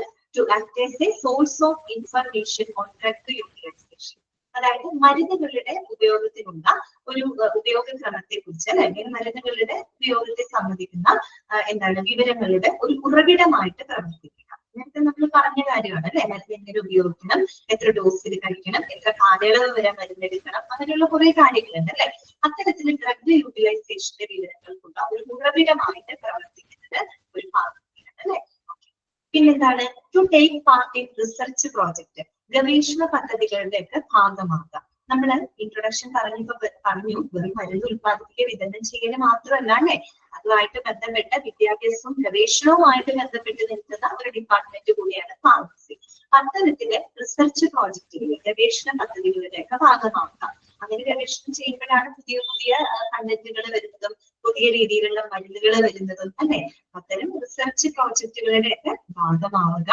പിന്നെന്താണ് to bring in to practice the decisions of the pharmacy and therapeutic committee. Same കാര്യം തന്നെ പറയുന്നത്, ഫങ്ഷൻസ് പറഞ്ഞില്ലേ, സെയിം കാര്യങ്ങളൊക്കെ തന്നെ. അതായത് ഫാർമസി ആൻഡ് തെറാപ്യൂട്ടിക് കമ്മിറ്റിയുടെ ശുപാർശകളെല്ലാം തന്നെ പ്രാവർത്തികമാക്കുക. പിന്നെന്താണ് to coordinate and to cooperate with other departments of the hospital. അതായത് ഹോസ്പിറ്റലിലെ മറ്റു പല ഡിപ്പാർട്ട്മെന്റുകളായിട്ടും കോർപ്പറേറ്റ് ചെയ്ത് സഹകരിച്ച് ഏകോപനത്തോട് കൂടിയിട്ട് മുന്നോട്ട് പോവുക. നമ്മുടെ ഡിപ്പാർട്ട്മെന്റ്സ് പഠിച്ചപ്പോ ഹോസ്പിറ്റലിൽ ഒരുപാട് ഡിപ്പാർട്ട്മെന്റ് അല്ലെ, 24 മെഡിക്കൽ ഡിപ്പാർട്ട്മെന്റ്സ് പഠിച്ചു, 12 സപ്പോർട്ടിംഗ് ഡിപ്പാർട്ട്മെന്റ്സ് ഒക്കെ നമ്മൾ പഠിച്ചു. അപ്പൊ അറിയാലോ ഒരു ഹോസ്പിറ്റലിൽ എത്രത്തോളം ഡിപ്പാർട്ട്മെന്റുകൾ ഉണ്ടെന്ന്. അവരൊക്കെ ആയിട്ട് സഹകരിച്ചുകൊണ്ട് അല്ലെങ്കിൽ ഏകോപനത്തോടു കൂടി മുന്നോട്ട് പോവുക അല്ലെ, അവരുടെ ഒരു പ്രധാനപ്പെട്ട ഒബ്ജക്റ്റീവാണ്. ഫാർമസി എന്ന് പറയുന്നത് മെഡിക്കൽ ഡിപ്പാർട്ട്മെന്റിലല്ല കേട്ടോ നമ്മൾ പഠിച്ചത്, മെഡിക്കൽ പഠിച്ച സപ്പോർട്ടിംഗ് ഡിപ്പാർട്ട്മെന്റിലാണ് പഠിച്ചത്. അവരെയൊക്കെ സപ്പോർട്ട് ചെയ്യുക അല്ലെ, അവരെയൊക്കെ സപ്പോർട്ട് ചെയ്യുക, അവരായിട്ട് കോപ്പറേറ്റ് ചെയ്ത് കോർഡിനേറ്റ് ചെയ്ത് മുന്നോട്ട് പോവുക. പിന്നെ ലാസ്റ്റ് എന്താണ് പറയുന്നത്, to design, organize and fulfill pharmacy policy procedures in keeping with the established policies of the hospitals. അതായത് ഹോസ്പിറ്റലുകളുടെ നയങ്ങൾക്ക് അനുസൃതമായിക്കൊണ്ട് തന്നെ ഫാർമസി പോളിസി പ്രൊസീജിയറുകൾ അല്ലെ, ഫാർമസിയുടേതാണ് ചില നയ നടപടിക്രമങ്ങളെല്ലാം തന്നെ കൃത്യമായിട്ട് രൂപപ്പെടുത്തുക, അത് നടപ്പിലാക്കുക. ഇതെല്ലാം തന്നെ ആരുടെ ഒബ്ജക്റ്റീവാണ്? ഫാർമസിയുടെ ഒബ്ജക്റ്റീവാണ്. മനസ്സിലായോ? എത്ര പോയിന്റ്സ് ഉണ്ട്? 8 പോയിന്റ്സ് അല്ലേ? 8 പോയിന്റ്സ് ആണ് ഇതിനകത്ത് വരുന്നത്. ഒന്നാമത്തെ നമ്മൾ പറഞ്ഞത് മനസ്സിലായല്ലോ, അതായത് ഏറ്റവും സാധ്യമായിട്ടുള്ള ചെലവ് കുറഞ്ഞ രീതിയിൽ, അല്ലെ, ചെലവ് കുറഞ്ഞ രീതിയിൽ ശരിയായ മെഡിസിൻ ശരിയായ സമയത്ത് ശരിയായ അളവിൽ നൽകുക. പിന്നെ നമ്മൾ പറഞ്ഞ ഹോസ്പിറ്റലിലെ ഫാർമസ്യൂട്ടിക്കൽ സേവനങ്ങളെല്ലാം തന്നെ പ്രൊഫഷണലൈസ് ചെയ്യുക, അല്ലെ, കുറെ കൂടി ഒരു സിസ്റ്റമാറ്റിക് ആയിട്ട് കൊണ്ടുവരുക. അവിടെ എന്താണ് ഒരു പ്രൊഫഷണലിസം വരികയാണ്, അല്ലെ, അത്തരത്തിൽ പ്രൊഫഷണലൈസ് ചെയ്യുക. മൂന്നാമത്തെ നമ്മുടെ പോയിന്റ് പറയുന്നത് മരുന്നുകളുടെ ഉപയോഗക്രമത്തെ കുറിച്ച്, അല്ലെങ്കിൽ അതിന്റെ ടോക്സിസിറ്റി, അതിന്റെ പാർശ്വഫലങ്ങള്, അതുപോലെ മരുന്നുകളുടെ പ്രതിപ്രവർത്തനം എന്നിവയെ സംബന്ധിക്കുന്ന വിവരങ്ങളെല്ലാം തന്നെ മെഡിക്കൽ സ്റ്റാഫ്, നഴ്സുമാര്, പേഷ്യന്റുമായിട്ട് ബോധവാന്മാരാക്കുക. അതിനുള്ള വിവരങ്ങൾ അവർക്ക് നൽകുക. അതിന് വേണ്ടിയിട്ട് ഒരു കൗൺസിലിംഗ് സെന്റർ പോലെ ആക്ട് ചെയ്യുക. പിന്നെ നമ്മൾ പറഞ്ഞു ഡ്രഗ്, അല്ലെ, മരുന്നുകളുടെ ഉപയോഗത്തിന്റെ വിവരങ്ങളുടെ ഒരു ഉറവിടമായിട്ട് പ്രവർത്തിക്കുക.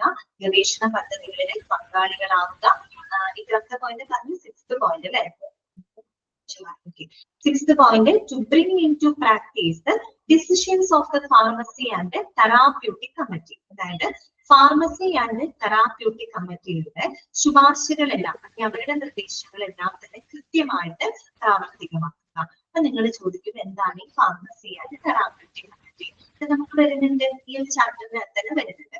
ഒന്നുമല്ല, ഒരു ഹോസ്പിറ്റലിനകത്തുള്ള ഈ പറഞ്ഞ ഫാർമസ്യൂട്ടിക്കൽ യൂസ് ഓഫ് ഡ്രഗ്സ് ഇതെല്ലാം കൈകാര്യം ചെയ്യുന്ന ഒരു കമ്മിറ്റി ഉണ്ടാവും, അല്ലെ.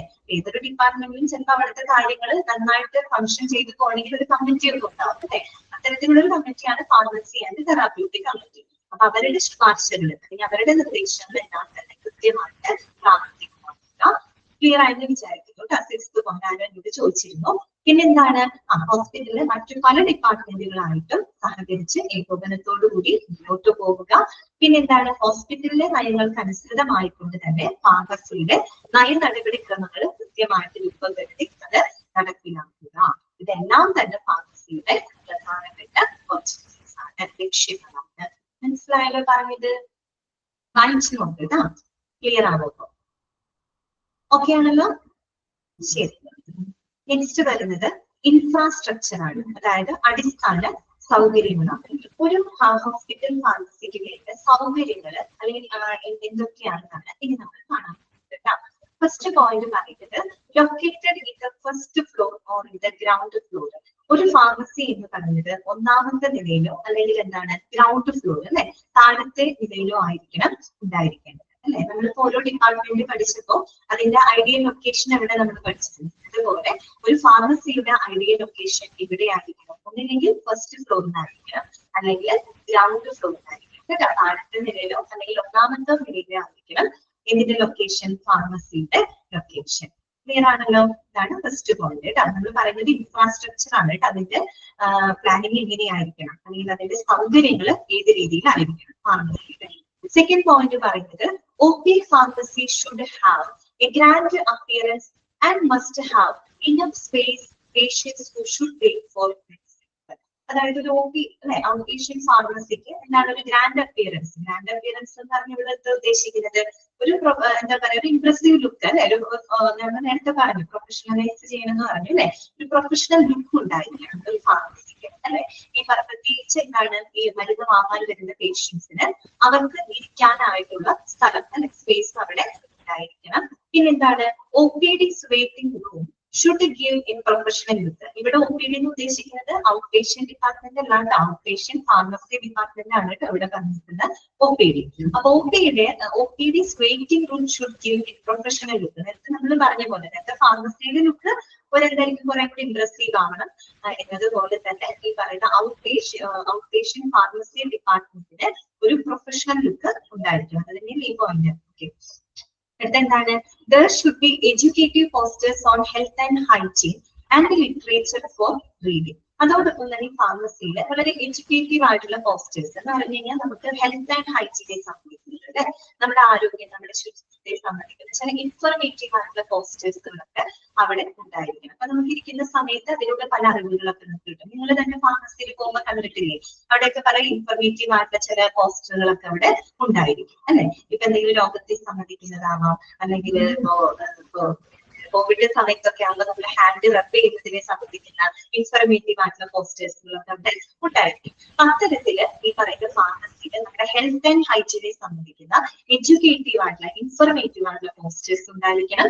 And literature four reading. അതുപോലെ തന്നെ നമുക്കറിയാം മരുന്നുകൾ വാങ്ങാനിരിക്കുന്ന ആളുകൾ അല്ലെ, അവർക്ക് വായിക്കാൻ ഇൻഫർമേറ്റീവ് ആയിട്ടുള്ള എന്തെങ്കിലും മാഗസിൻസോ കാര്യങ്ങളോ അവിടെ ഉണ്ടായിരിക്കണം. ഓക്കെ, നമ്മൾ കണ്ടിട്ടില്ല ഒരു ഫാർമസിയുടെ സെറ്റപ്പ് എങ്ങനെയാണ്, കുറച്ചുകൂടെ നല്ലതായിരിക്കും അല്ലെ. ഒരു സാധാരണ ഒരു കസേരത്തിലേക്ക് അങ്ങനെയല്ലോ ഒരു സെറ്റപ്പ് ഉണ്ടായിരിക്കും. അവിടെ അത്യാവശ്യം ബുക്സും കാര്യങ്ങളും ആരോഗ്യമാസിക അങ്ങനെയുള്ള കാര്യങ്ങളൊക്കെ അവിടെ ഉണ്ടായിരിക്കും അല്ലെ. ഓക്കെ, അതിന്റെ ഇൻഫ്രാസ്ട്രക്ചറിൽ വേണ്ട കാര്യമുണ്ട്. ഇനി മൂന്നാമത്തെ പോയിന്റ് പറയുന്നത് suitable space must be given for the regular manufacturing of stock solution, powders, ointments, etc. The manufacturing room should be near the pharmacy. എന്തായിരിക്കണം ഈ പറയുന്ന ഫാർമസിയില് ഒരു സ്റ്റോക്ക് സൊല്യൂഷൻ എന്ന് പറഞ്ഞാൽ സാധാരണ ഫാർമസിസ്റ്റുകളൊക്കെ യൂസ് ചെയ്യുന്ന വളരെ കോൺസെൻട്രേറ്റഡ് ആയിട്ടുള്ള മരുന്ന് നിർമ്മിക്കുന്നതിന് വേണ്ടിയിട്ട് ഉണ്ടാക്കുന്ന കോൺസെൻട്രേറ്റഡ് ആയിട്ടുള്ള സൊല്യൂഷൻ ആണ്. ആ ഒരു സൊല്യൂഷൻ ഉണ്ടാക്കി വെച്ചാൽ പിന്നീട് അതിന് ആവശ്യാനുസരണം എടുത്ത് ഡൈല്യൂട്ട് ചെയ്ത് നമുക്ക് ഡ്രഗ് ഉണ്ടാക്കാനായിട്ട് സാധിക്കും. അപ്പൊ അത്തരത്തില് സ്റ്റോക്ക് സൊല്യൂഷൻ, അതുപോലെ പൗഡേഴ്സ് അല്ലെ, പൗഡേഴ്സുകള്, ഓയിൽമെന്റ്സുകള്, ഇവയെല്ലാം എന്താണ് മാനുഫാക്ചർ ചെയ്യുന്നതിന് വേണ്ടിയിട്ടുള്ള അനുയോജ്യമായിട്ടുള്ള ഒരു സ്ഥലം അല്ലെ, സ്യൂട്ടബിൾ സ്പേസ് എവിടെ ഉണ്ടായിരിക്കണം, ഫാർമസിക്ക് ഉണ്ടായിരിക്കണം. പിന്നെന്താണ്, അതിന് നമ്മൾ മാനുഫാക്ചറിംഗ് റൂം എന്നാണ് പറയാ അല്ലെ. അത്തരത്തിൽ manufacturing room should be near the pharmacy. ഒരു ഫാർമസിയുടെ സമീപത്തായിരിക്കണം ഒരു മാനുഫാക്ചറിംഗ് റൂം ഉണ്ടായിരിക്കുന്നത്. ക്ലിയർ ആണോ ആ point? Suitable space must be given for the regular manufacturing of stock solution, powders, ointments, etc. The manufacturing room should be near the pharmacy. എവിടെയായിരിക്കണം manufacturing room? ഫാർമസിയുടെ അരികത്താണ്. Clear ആണല്ലോ. അടുത്തത് ഓഫീസ് ഓഫ് ദ ചീഫ് അല്ലെ, അതായത് chief അവിടുത്തെ മേധാവി അല്ലെ, അവരുടെ മേധാവിയുടെ ഓഫീസ് ഉണ്ടായിരിക്കണം. ഇൻഫ്രാസ്ട്രക്ചറിൽ വേണ്ട കാര്യമാണ് കേട്ടോ. ഓഫീസ് ഓഫ് ദ ചീഫ്, അവിടുത്തെ ചീഫിന് ഓഫീസ് ഉണ്ടായിരിക്കണം. പിന്നെന്താണ്, പാക്കേജിംഗ് ആൻഡ് ലാബലിംഗ് ഏരിയ അല്ലെ, മരുന്നുകൾ പാക്ക് ചെയ്യാനും ലാബിൽ ചെയ്യാനുള്ള സ്പെഷ്യൽ ഏരിയ ഉണ്ടായിരിക്കണം. കോൾഡ് സ്റ്റോറേജ് ഏരിയ അല്ലെ, ചില മരുന്നുകൾ നമുക്ക് എന്താണ് കോൾഡ് സ്റ്റോറേജ് ഉണ്ടായിരിക്കും അല്ലെ. ഇപ്പൊ പ്രത്യേകിച്ച് ഈ പറയുന്ന ആന്റിബയോട്ടിക്സ് പോലെയുള്ള സാധനങ്ങളൊക്കെ പൊതുവെ കോൾഡ് സ്റ്റോറേജ് റെഫ്രിജറേറ്ററിലൊക്കെയാണ് സാധാരണ സൂക്ഷിക്കുക. അപ്പൊ അത്തരത്തിലുള്ള കോൾഡ് സ്റ്റോറേജ് ഏരിയ ഉണ്ടായിരിക്കണം. ഓക്കെ, ഇൻസുലിൻ, ഓക്കെ, അങ്ങനെയുള്ള മരുന്നുകളൊക്കെ എന്താണ് സൂക്ഷിക്കുന്നതിന് വേണ്ടിയിട്ട് കോൾഡ് സ്റ്റോറേജ് ഏരിയ ഉണ്ടായിരിക്കണം. പിന്നെന്താണ്, റിസർച്ച് വിങ് അല്ലെ. നമ്മൾ നേരത്തെ പറഞ്ഞു ഈ പറയുന്ന ഫാർമസി വിദ്യാഭ്യാസവും ഗവേഷണവും ഒക്കെ ആയിട്ട് ബന്ധപ്പെട്ടിരിക്കുന്ന അത്തരത്തിലുള്ള റിസർച്ച് വിങ് ഉണ്ടായിരിക്കണം. പിന്നെന്താണ്, ഫാർമസി സ്റ്റോർ റൂം അല്ലെ, ഫാർമസിയിലെ മരുന്നുകളൊക്കെ നമുക്ക് സ്റ്റോർ ചെയ്യാനുള്ള സ്റ്റോർ റൂം ഉണ്ടായിരിക്കണം. പിന്നെ ലൈബ്രറി എന്ന് പറയുമ്പോൾ സ്വാഭാവികമായിട്ടൊരു റിസർച്ച് വിങ് അവിടെ പ്രവർത്തിക്കുന്നുണ്ടെങ്കിൽ അവർക്ക് ആവശ്യമായിട്ടുള്ള ലൈബ്രറിയും വേണം അല്ലെ, ലൈബ്രറി ഉണ്ടായിരിക്കണം. പിന്നെ 10th പോയിന്റ് എന്താണ് പറയുന്നത്, radio isotope storage and dispensing area. അതായത് റേഡിയോ ഐസോട്ടോപ്പുകളുടെ സ്റ്റോറേജ് അല്ലെ, അത് സംഭരിക്കുന്നതിനും അത് വിതരണം ചെയ്യുന്നതിനായിട്ട് പ്രത്യേക ഏരിയകൾ ഉണ്ടായിരിക്കണം. നമ്മൾ റേഡിയോ ഐസോട്ടോപ്പിനെ കുറിച്ചൊക്കെ ന്യൂക്ലിയർ മെഡിസിൻ ഒക്കെ പറഞ്ഞിരുന്നു അല്ലെ. എന്താണ് റേഡിയോ ഐസോട്ടോപ്പ് എന്നുള്ളത് കൃത്യമായിട്ട് ഇവിടെ ഒരു ഡെഫിനിഷൻ പോലെ കൊടുത്തിട്ടുണ്ട് കേട്ടോ. അപ്പൊ ജസ്റ്റ് വായിക്കാം. An unsteady form of a chemical element that releases the radiation since it breaks down and becomes more stable. അതായത് റേഡിയോ ഐസോട്ടോപ്പ് എന്ന് പറഞ്ഞാൽ എന്താണ്, വളരെ അൺസ്റ്റേബിൾ ആയിട്ടുള്ള കെമിക്കൽ എലിമെന്റ്സ് ആണ് അല്ലെ, സ്ഥിരമല്ലാത്ത എന്താണ് കെമിക്കൽ എലിമെന്റ്സ് ആണ്. അവര് റേഡിയേഷന് പുറത്തേക്ക് എലിമിനേറ്റ് ചെയ്തുകൊണ്ട് അത് ബ്രേക്ക് ചെയ്ത് പിന്നീട് എന്താണ് സ്റ്റേബിൾ എലിമെന്റ് ആയിട്ട് മാറുകയാണ്. റേഡിയോ ഐസോട്ടോപ്പ് എന്ന് പറഞ്ഞാൽ ബേസിക്കലി എന്താണ്, അൺസ്റ്റേബിൾ ആണ്. അത് റേഡിയേഷനെ എലിമിനേറ്റ് ചെയ്തുകൊണ്ടാണ് അതൊരു സ്റ്റേബിൾ സ്റ്റേറ്റിലോട്ട് വരുന്നത് കേട്ടോ. ഇത്തരത്തിലുള്ള റേഡിയോ ഐസോട്ടോപ്പുകൾ നമ്മൾ ട്രീറ്റ്മെന്റിന്റെ ഭാഗമായിട്ട് ഉപയോഗിക്കുന്നുണ്ട്, ഇമേജിംഗ് ടെസ്റ്റുകളുടെ ഭാഗമായിട്ട് ഉപയോഗിക്കുന്നുണ്ട്. ന്യൂക്ലിയർ മെഡിസിൻ പഠിച്ചപ്പോ പറഞ്ഞിരുന്നു അല്ലെ. കോബാൾട്ട് 60 പോലുള്ള റേഡിയോ ഐസോട്ടോപ്പ് ഒക്കെ ക്യാൻസറിന്റെ ട്രീറ്റ്മെന്റിൽ ഉപയോഗിക്കുന്നതാണ്. അതുപോലെ ഗേലിയം 67, പിന്നെന്താണ് ഐഡിയം 67, ഇങ്ങനെയുള്ള റേഡിയോ ഐസോട്ടോപ്സുകളൊക്കെ ചികിത്സയ്ക്ക് ശരിക്കും ഉപയോഗിക്കുന്നുണ്ട്, ഈ പറയുന്ന ഇമേജിംഗ് ടെസ്റ്റുകളുടെ ഭാഗമായിട്ടും ഉപയോഗിക്കുന്നുണ്ട്. അത്തരത്തിലുള്ള എന്താണ് റേഡിയോ ഐസോട്ടോപ്പ് എന്നുള്ളതാണ് ആ definition. In unsteady form of a chemical element that releases the radiation since it breaks down and becomes more stable. ഏതാണല്ലോ പറഞ്ഞത്. ഇനി in medicine they are used in imaging test and treatment. എന്തെന്ന് പറഞ്ഞിട്ടുണ്ടെങ്കിൽ ചികിത്സയുടെ ഭാഗമായിട്ടും imaging ടെസ്റ്റുകളിലും എന്ത് use ചെയ്യാറുണ്ട്? Radio isotopes use ചെയ്യാറുണ്ട്. All radioactive isotopes should be stored in a secure or when they are not in use. അപ്പൊ നമ്മൾ ഈ radio ഐസോട്ടോപ്സുകളെല്ലാം ഉപയോഗിക്കാത്ത സമയത്ത് അത് വളരെ സെക്യൂർഡ് ആയിട്ട് അല്ലെ, വളരെ സുരക്ഷിതമായിട്ട് വേണം നമുക്കിതിനെ സ്റ്റോർ ചെയ്യാനായിട്ട്. കാര്യം ഞാൻ പറഞ്ഞത് അൺസ്റ്റേബിൾ ആയിട്ടുള്ള ഇലമെന്റ് ആണ് അല്ലെ, അത് റേഡിയേഷനെ പുറപ്പെടുവിച്ചുകൊണ്ടാണ് അത് സ്റ്റേബിൾ സ്റ്റേറ്റിലോട്ട് വരുന്നത്. പല സാഹചര്യങ്ങള് എന്താണ് മാറുകയാണെങ്കിൽ അതിന് പല വാരിയേഷൻസ് വരും. അപ്പൊ നമ്മൾ ഉപയോഗിക്കാത്ത സമയത്ത് അത് കൃത്യമായിട്ട് തന്നെ വളരെ സെക്യൂർഡ് ആയിട്ട് സുരക്ഷിതമായിട്ട് സ്റ്റോർ ചെയ്തിരിക്കണം. If they are stored in laboratory, the lab must be locked when they are not in use. നമ്മൾ ലാബിലാണ് സൂക്ഷിക്കുന്നതെങ്കിൽ അത് ആ ഒരു ഏരിയ നമ്മൾ ഉപയോഗിക്കാത്ത സമയത്ത് ലോക്ക് ചെയ്ത് വെക്കണം. If the isotope is stored in refrigerators or freezers in a lab or hallway, the refrigerator or freezer must be locked. നമ്മൾ ഈ പറയുന്ന റേഡിയോ ഐസോട്ടോപ്സ് റെഫ്രിജറേറ്ററിലോ അല്ലെങ്കിൽ ഫ്രീസറിലാണോ നമ്മൾ സൂക്ഷിക്കുന്നതെങ്കിൽ അത് ഉപയോഗിക്കുന്നില്ലെങ്കിൽ അത് കൃത്യമായിട്ട് ലോക്ക് ചെയ്ത് വെച്ചിരിക്കും. ആ അർത്ഥത്തിലാണ് അത് സെക്യൂർഡ് ആയിട്ട് സ്റ്റോർ ചെയ്യുന്നത് പറയുന്നത്. മനസ്സിലായല്ലോ? ഇത്രയും പോയിന്റ്സ്, ഇത്രയും കാര്യങ്ങളാണ് ഒരു ഫാർമസിയുടെ ഇൻഫ്രാസ്ട്രക്ചറിനകത്ത് ഉണ്ടായിരിക്കുന്നത്. എന്തൊക്കെ പോയിന്റ്സ് ആണ്? 10 പോയിന്റ്സ് ആണ് നമ്മൾ പറഞ്ഞത്. ഒന്നാമത്തെ പോയിന്റ്, ഒരു ഫാർമസിയുടെ ഐഡിയൽ ലൊക്കേഷൻ എവിടെയായിരിക്കണം? ഒന്നില്ലെങ്കിൽ ഗ്രൗണ്ട് ഫ്ലോറിൽ, താഴത്തെ നിലയിലോ അല്ലെങ്കിൽ ഒന്നാമത്തോ നിലയിലോ ആയിരിക്കണം. അതുപോലെ തന്നെ ഒരു ഔട്ട് പേഷ്യന്റ് ഫാർമസി ഡിപ്പാർട്ട്മെന്റിന് ഒരു ഗ്രാൻഡ് അപ്പിയറൻസ്, ഒരു ഇംപ്രസീവ് ആയിട്ടുള്ള ഒരു ലുക്ക് ഉണ്ടായിരിക്കണം. അത് മാത്രമല്ല അതായത് ഒരു സിസ്റ്റമാറ്റിക് ആയിട്ട് വേണം അവിടുത്തെ കാര്യങ്ങൾ നടത്താനായിട്ട്. പിന്നെ അവിടെ ഈ പറയുന്ന വളരെ ഇൻഫർമേറ്റീവ് ആയിട്ടുള്ള, എഡ്യൂക്കേറ്റീവ് ആയിട്ടുള്ള എന്താണ് ഒരു ഔട്ട് പേഷ്യന്റ് അതായത് ഈ പറയുന്ന അവിടെ ഇൻഫർമേറ്റീവ് ആയിട്ടുള്ള പോസ്റ്റേഴ്സുകൾ ഉണ്ടായിരിക്കണം. ആളുകൾക്ക് വായിക്കാനായിട്ട് ഈ ആരോഗ്യ ഈ പറയുന്ന ഹെൽത്ത് ആൻഡ് ഹൈജീനുമായിട്ട് ബന്ധപ്പെട്ട മാഗസിൻസോ കാര്യങ്ങളോ ഒക്കെ അവിടെ പ്രൊവൈഡ് ചെയ്യുന്നത് നല്ലതായിരിക്കും. ഈ പറയുന്ന പേഷ്യന്റിന് വെയിറ്റ് ചെയ്യാനുള്ള ഒരു വെയിറ്റിംഗ് ഏരിയ അല്ലെ, സ്പേസ് അവിടെ ഉണ്ടായിരിക്കണം. പിന്നെ എന്താണ് നമ്മൾ പറയുന്നത്? ഈ പറയുന്ന സ്റ്റോക്ക് സൊല്യൂഷൻ അല്ലെങ്കിൽ കൗണ്ടേഴ്സ്, ഓയിൽ മിക്സ് ഇവയെല്ലാം തന്നെ റെഗുലർ ആയിട്ട് നിർമ്മിക്കുന്നതിന് വേണ്ടിയിട്ടുള്ള അനുയോജ്യമായിട്ടുള്ള സ്ഥലം ഫാർമസിക്കകത്ത് ഉണ്ടായിരിക്കണം. എപ്പോഴും മാനുഫാക്ചറിംഗ് റൂം എന്ന് പറയുന്നത് ഫാർമസിയുടെ സമീപത്തായിരിക്കണം. പിന്നെ ഓഫീസ് ഓഫ് ദ ചീഫ് അല്ലെ, ചീഫിന്റെ ഓഫീസ് ഉണ്ടായിരിക്കണം. Packaging and labelling area, cold storage area, research wing, pharmacy store room, അതുപോലെ ലൈബ്രറി. പിന്നെ എന്താ നമ്മൾ പറഞ്ഞത്? റേഡിയോ ഐസോട്ടോപ്പിനെ സ്റ്റോർ ചെയ്യുന്നതിനും ഡിസ്പെൻസ് ചെയ്യുന്നതിനുമായിട്ട് പ്രത്യേക ഏരിയ തന്നെ ഉണ്ടായിരിക്കണം. അപ്പൊ അവിടെ നമ്മൾ റേഡിയോ ഐസോട്ടോപ്പ് എന്താണെന്നുള്ളത് പഠിച്ചു കേട്ടോ. ഓക്കെ, ക്ലിയർ ആണല്ലോ? ക്ലിയർ ആണല്ലോ? അതെ അതെ അതെ, ഇവിടുത്തെ OPD കേട്ടോ. ഇവിടെ പറയുന്ന OPD എന്ന് ഉദ്ദേശിക്കുന്നത് ഔട്ട് പേഷ്യന്റ് ഫാർമസി ഡിപ്പാർട്ട്മെന്റ് ആണ് കേട്ടോ. ഓക്കെ, ഫാർമസിയിലെ കളിക്കുന്നത് ക്ലിയർ ആയിട്ട് ചേർക്കണം. ഇനി അടുത്തതാണ് equipments. Equipments needed in the hospital pharmacy consist of. ഇനി എന്തെല്ലാം എക്യുപ്മെന്റ്സുകളാണ് ഒരു ഫാർമസിക്കകത്ത് വേണ്ടത്? എന്തെല്ലാം എക്യുപ്മെന്റ്സ് ആണ് ഒരു ഫാർമസിക്കകത്ത് വേണ്ടത്? എന്തൊക്കെയാണ്? ഫസ്റ്റ് പോയിന്റ് പഠിക്കണം കേട്ടോ. ഈ പറയുന്ന എല്ലാ പോയിന്റ്, അതായത് നമ്മുടെ ഒബ്ജക്റ്റീവ്സ്, നമ്മൾ പറഞ്ഞ ഇൻഫ്രാസ്ട്രക്ചർ ഒക്കെ ഉണ്ടല്ലോ, അതൊക്കെ പ്രത്യേകം നോട്ട് ചെയ്ത് തന്നെ പഠിക്കണം കേട്ടോ. അതിനകത്ത് ഐസോട്ടോപ്പിന്റെ ആ 10th പോയിന്റ് ഒക്കെ നിങ്ങൾ ശരിക്കും ഫോക്കസ് ചെയ്യണം. 10th പോയിന്റ്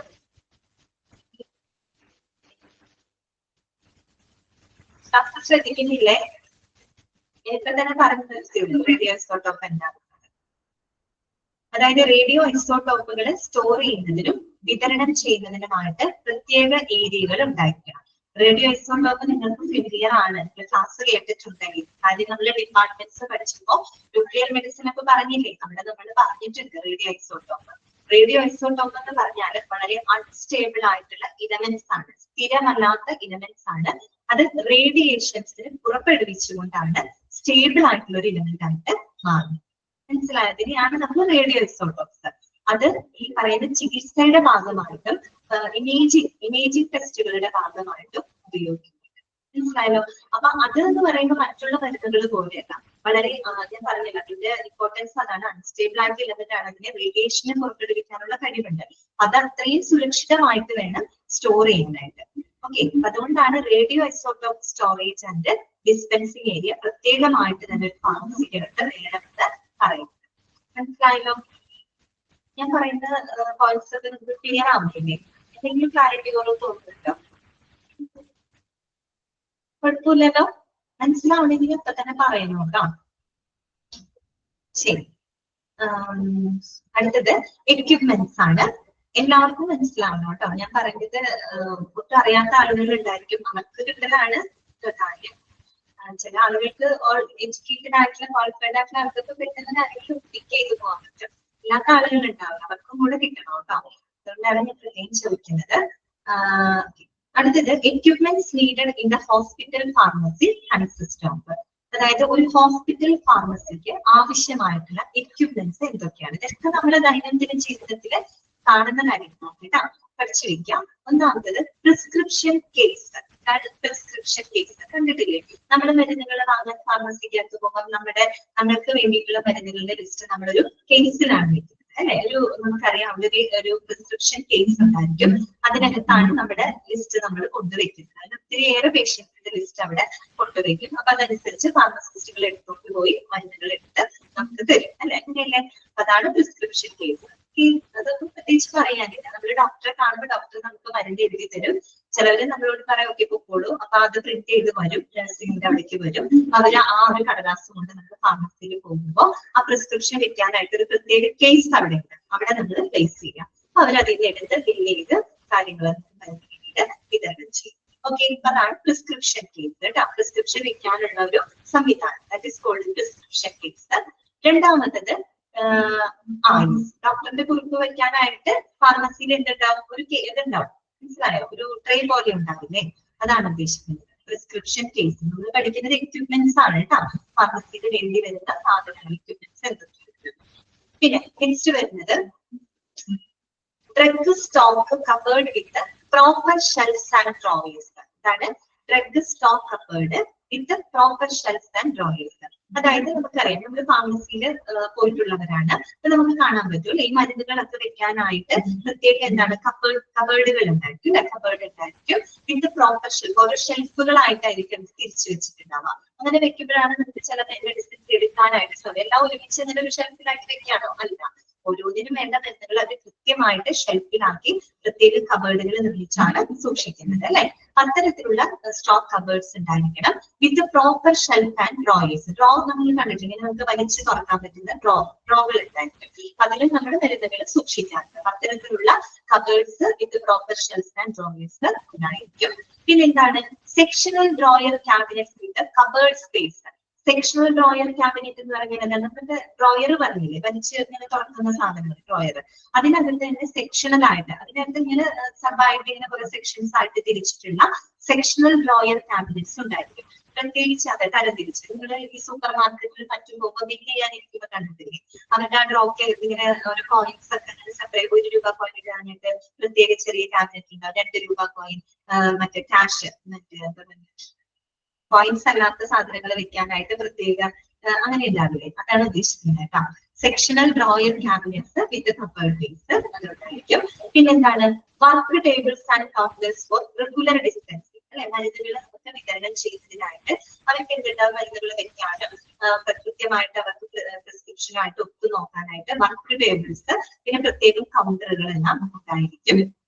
പിന്നെന്താണ് zinc with drain board. Zinc ഉണ്ടായിരിക്കും. കാര്യം നമ്മൾ ഈ ഫാർമസിയിൽ പറയുന്ന മരുന്നുകൾ ചതയ്ക്കുന്നുണ്ട്, അല്ലെങ്കിൽ നമ്മൾ പല സൊല്യൂഷൻസ് ഒക്കെ എടുക്കുന്നുണ്ട് അല്ലെ? അപ്പൊ അത്തരത്തിലുള്ള യൂട്ടൻസിൽസ് ഒക്കെ നമുക്ക് കഴുകാനായിട്ട് ഒരു സിങ്ക് ഉണ്ടായിരിക്കും. Okay, zinc with drain board, പലപ്പോഴും സിങ്കും കാര്യങ്ങളും ഉണ്ടായിരിക്കും. ഗൈഡോ എന്താണ് ഉദ്ദേശിക്കുന്നത്? ഗൈഡ് എന്താ ഉദ്ദേശിച്ചത്? ഏത് ഗൈഡാണ്? ഗൈഡ് അവൈലബിൾ ആണെന്ന് വെച്ചത് ഇത് പഠിക്കാനുള്ള ഗൈഡാണോ ഉദ്ദേശിച്ചത്?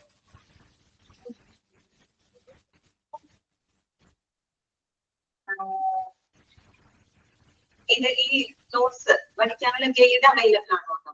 അല്ല, അടുത്തത് എന്താണ്? Cabinet to store mortar and pestles. എന്താണ് മോർട്ടാർ ആൻഡ് പെസ്റ്റിൽസ് എന്ന് പറഞ്ഞാൽ? നമ്മുടെ വീടുകളിലൊക്കെ നമ്മൾ ഈ ഉള്ളി ചതയ്ക്കാനും ഇപ്പൊ പണ്ടത്തെ പോലെ അമ്മീലൊന്നല്ലല്ലോ നമ്മൾ ചതയ്ക്കുന്നത്, കണ്ടിട്ടില്ലേ? മെഡിമിക്സിന്റെ ഒക്കെ പരസ്യത്തിൽ കണ്ടിട്ടില്ലേ? നമുക്ക് ഇട്ട് ചതയ്ക്കാൻ പറ്റൊരു സാധനം, അതിനെയാണ് നമ്മൾ മോർട്ടാർ ആൻഡ് പെസ്റ്റിൽസ് എന്ന് പറയുന്നത്. കാര്യം നമുക്ക് മരുന്നുകൾ ചതയ്ക്കാനും ഇടിക്കാനും പൊടിക്കാനും ഒക്കെ ആവശ്യമായിട്ട് വരും.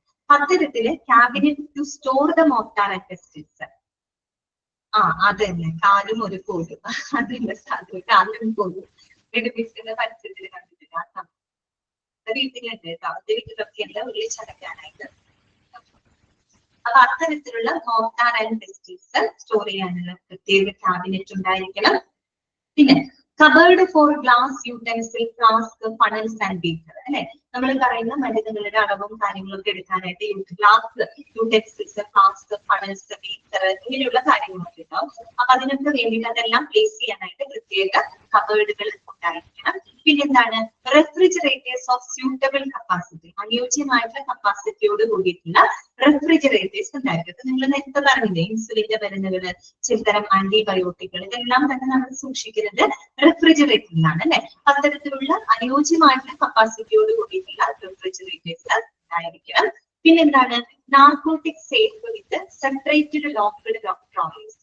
ആണ് നാർക്കോട്ടിക് സേഫ് വിത്ത് സെപ്പറേറ്റ് ലോക്ക്ഡ് ഡ്രോയേഴ്സ്. നാർക്കോട്ടിക്സ് എന്ന് ഉദ്ദേശിക്കുന്നത് ഈ പറയുന്ന നമുക്ക് മയങ്ങുന്ന മരുന്നുകളാണ്. അതായത് ഇപ്പൊ ഈ അനസ്തേഷ്യ കൊടുക്കുന്ന, സെഡേഷനൊക്കെ കൊടുക്കുന്ന ചിലതരം മരുന്നുകളുണ്ട്, മയക്കുമരുന്നുകൾ. മയക്കുമരുന്ന് വെച്ചാൽ മറ്റേ മയക്കുമരുന്നല്ലാണ്ട് അവർ പറയുന്നത്. നാർക്കോട്ടിക്സിന് ഇവിടെ ഉദ്ദേശിക്കുന്നത് ഹോസ്പിറ്റലില് സെഡേഷന് വേണ്ടിയിട്ട് അനസ്തേഷ്യക്കൊക്കെ കൊടുക്കുന്ന കെമിക്കൽ ഡ്രഗ്സ് ഉണ്ടായിരിക്കുമല്ലോ, അത്തരത്തിലുള്ള നാർക്കോട്ടിക്സ് സൂക്ഷിക്കാനുള്ള സേഫ് വിത്ത് സെപ്പറേറ്റ് ലോക്ക്ഡ് ഡ്രോയേഴ്സ്. അതിന് സെപ്പറേറ്റ് ഡ്രോയേഴ്സും കാര്യങ്ങളൊക്കെ ഉണ്ടായിരിക്കണം. പിന്നെന്താണ്? Office desk with telephone connection and file cabinet. അല്ലെ, ഒരു ഓഫീസ് നമുക്കറിയാം, നമ്മൾ പറഞ്ഞു അല്ലെ, ഈ പറയുന്ന നേതാവിക്ക് ഇരിക്കാൻ ഒരു പ്രത്യേക ഏരിയ ഓഫീസ് ഉണ്ടായിരിക്കും. ഈ പറയുന്ന ഓഫീസ് ഡെസ്ക് വിത്ത് ടെലിഫോൺ കണക്ഷൻ ഉണ്ടായിരിക്കണം ആൻഡ് ഫയൽ ക്യാബിനറ്റ്. രോഗിയായിട്ട് അല്ലെങ്കിൽ ഫാർമസിയായിട്ട് ബന്ധപ്പെട്ട ഫയലുകളും കാര്യങ്ങളൊക്കെ സൂക്ഷിക്കുന്നതിനുള്ള ഫയൽ ക്യാബിനറ്റ് ഉണ്ടായിരിക്കണം. പിന്നെന്താണ്? ഡിസ്പെൻസിംഗ് വിൻഡോ ഫോർ നഴ്സസ് എന്നാണ് കേട്ടോ, nurses. Okay, nurses and out patients. ഈ പറയുന്ന നഴ്സുകൾക്കും ഔട്ട് പേഷ്യൻസിനും നമുക്ക് മരുന്നുകൾ വിതരണം ചെയ്തിട്ടുള്ള സ്പെഷ്യൽ വിൻഡോസ് കണ്ടിട്ടില്ലേ? വിൻഡോകൾ പ്രത്യേക അതിൽ കൂടെയാണ് അവര് നമുക്ക് മരുന്നുകൾ തരുന്നത് അല്ലെ. അത്തരത്തിലുള്ള ഡിസ്പെൻസിംഗ് വിൻഡോ ഉണ്ടായിരിക്കണം for the nurses and out patients. ഇതൊക്കെയാണ് ഒരു ഫാർമസിക്ക് വേണ്ട എക്യുപ്മെന്റ്സ് എന്നുള്ളത് ഉദ്ദേശിക്കുന്നത്. ഇതൊക്കെയാണ് പ്രിസ്ക്രിപ്ഷൻ കേസ് ഉണ്ടായിരിക്കണം, ഡ്രഗ് സ്റ്റോക്ക് ചെയ്യാനുള്ള cupboards with proper shelf and drawers ഉണ്ടായിരിക്കണം. അതിനകത്ത് തന്നെ ഓരോ ഡ്രോയറിന്റെ അകത്തും sectional drawer cabinets and with cupboard base, പിന്നെ work tables and counters, sink വേണം, സിങ്ക് വിത്ത് ഡ്രെയിൻ ബോർഡ്, പിന്നെ cabinet to store the mortar and pestles. പിന്നെന്താണ്? Cupboard for glass utensil, flask, funnels, beaker, ഇതെല്ലാം ഗ്ലാസ് മെറ്റീരിയൽസ് ആണ് കേട്ടോ. Flask, beaker എന്നൊക്കെ പറഞ്ഞ് താഴെ വീണ് പൊട്ടുന്ന സാധനങ്ങളാണ്, ഗ്ലാസ് വെയേഴ്സ് ആണ്. ഇവയെല്ലാം തന്നെ സ്റ്റോർ ചെയ്യുന്നതിനുള്ള കബേർഡ്സുകൾ ഉണ്ടായിരിക്കണം. പിന്നെ അനുയോജ്യമായ കപ്പാസിറ്റിയോട് കൂടിയ റെഫ്രിജറേറ്റേഴ്സ് ഉണ്ടായിരിക്കണം. പിന്നെ ഈ പറയുന്ന അനസ്തേഷ്യ, സെഡേഷൻ എന്നിവ കൊടുക്കുന്ന പ്രത്യേക മരുന്നുകൾ സൂക്ഷിക്കുന്നതിനുള്ള ഡ്രോയേഴ്സ് ഒക്കെ ഉണ്ടായിരിക്കണം. പിന്നെ നമ്മൾ പറഞ്ഞ ഓഫീസ് ഡെസ്ക്, അതായത് അവരുടെ ടെലിഫോൺ കണക്ഷൻ ഉണ്ടായിരിക്കണം. ഈ പറയുന്ന ഫാർമസി സംബന്ധമായിട്ടുള്ള ഫയലുകൾ സൂക്ഷിക്കാനുള്ള ക്യാബിനറ്റ്സ് ഉണ്ടായിരിക്കണം. പിന്നെ മരുന്നുകൾ വിതരണം ചെയ്യുന്ന നഴ്സിനും ഔട്ട് പേഷ്യൻസിനൊക്കെ മരുന്ന് വിതരണം ചെയ്യുന്നതിനുള്ള സ്പെഷ്യൽ ഡിസ്പെൻസിംഗ് വിൻഡോസ് ഉണ്ടായിരിക്കണം. ഇത്രയും കാര്യങ്ങളാണ് നമ്മൾ പഠിച്ചത്. എന്താണ് ഫാർമസി, ഒരു ഫാർമസിസ്റ്റിന്റെ റോൾ എന്താണ്, പ്രധാനപ്പെട്ട ഫങ്ഷൻസ് എന്തൊക്കെയാണ്, ഒബ്ജക്റ്റീവ്സ് എന്തൊക്കെയാണ്, ഒരു ഹോസ്പിറ്റൽ ഫാർമസിയുടെ ഇൻഫ്രാസ്ട്രക്ചർ എന്താണ്, പിന്നെന്താണ് എക്യുപ്മെന്റ്സ്, ഇതെല്ലാം എക്യുപ്മെന്റ്സ് ആണ് ഒരു ഫാർമസിയുടെ വേണ്ടത്. ഇത്രയും കാര്യങ്ങളാണ് നമ്മൾ പഠിച്ചത് കേട്ടോ. അപ്പൊ ആരാണ് എന്നോട് ഇൻട്രൊഡക്ഷൻ ചോദിച്ചത്? ഫാർമസി അല്ലെ. ഫാർമസി എന്ന് പറഞ്ഞാൽ വേറൊന്നുമല്ല, നമ്മളുടെ മരുന്നുകള് സംഭരിക്കുക, അത് നിർമ്മിക്കുക, പരിശോധിക്കുക, വിതരണം ചെയ്യുകയൊക്കെ ചെയ്യുന്ന ഒരു ഹോസ്പിറ്റലിന്റെ സപ്പോർട്ടീവ് ഡിപ്പാർട്ട്മെന്റ് ആണ് ഫാർമസി എന്ന് പറയുന്നത്. ഫാർമസി കൈകാര്യം ചെയ്യുന്നത് ഒരു ഫാർമസിസ്റ്റ് ആയിരിക്കും. ഓക്കെ, ഫാർമസിസ്റ്റിന്റെ റോള് നിങ്ങൾക്ക് മനസ്സിലായല്ലോ.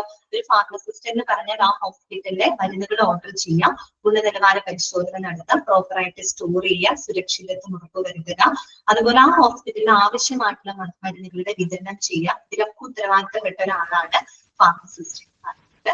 പിന്നെ നമ്മൾ അതിന്റെ ഫങ്ഷൻസ്, ഒബ്ജക്റ്റീവ്സ്, ഇൻഫ്രാസ്ട്രക്ചർ ഒക്കെ മനസ്സിലാക്കിയിട്ടാണ്.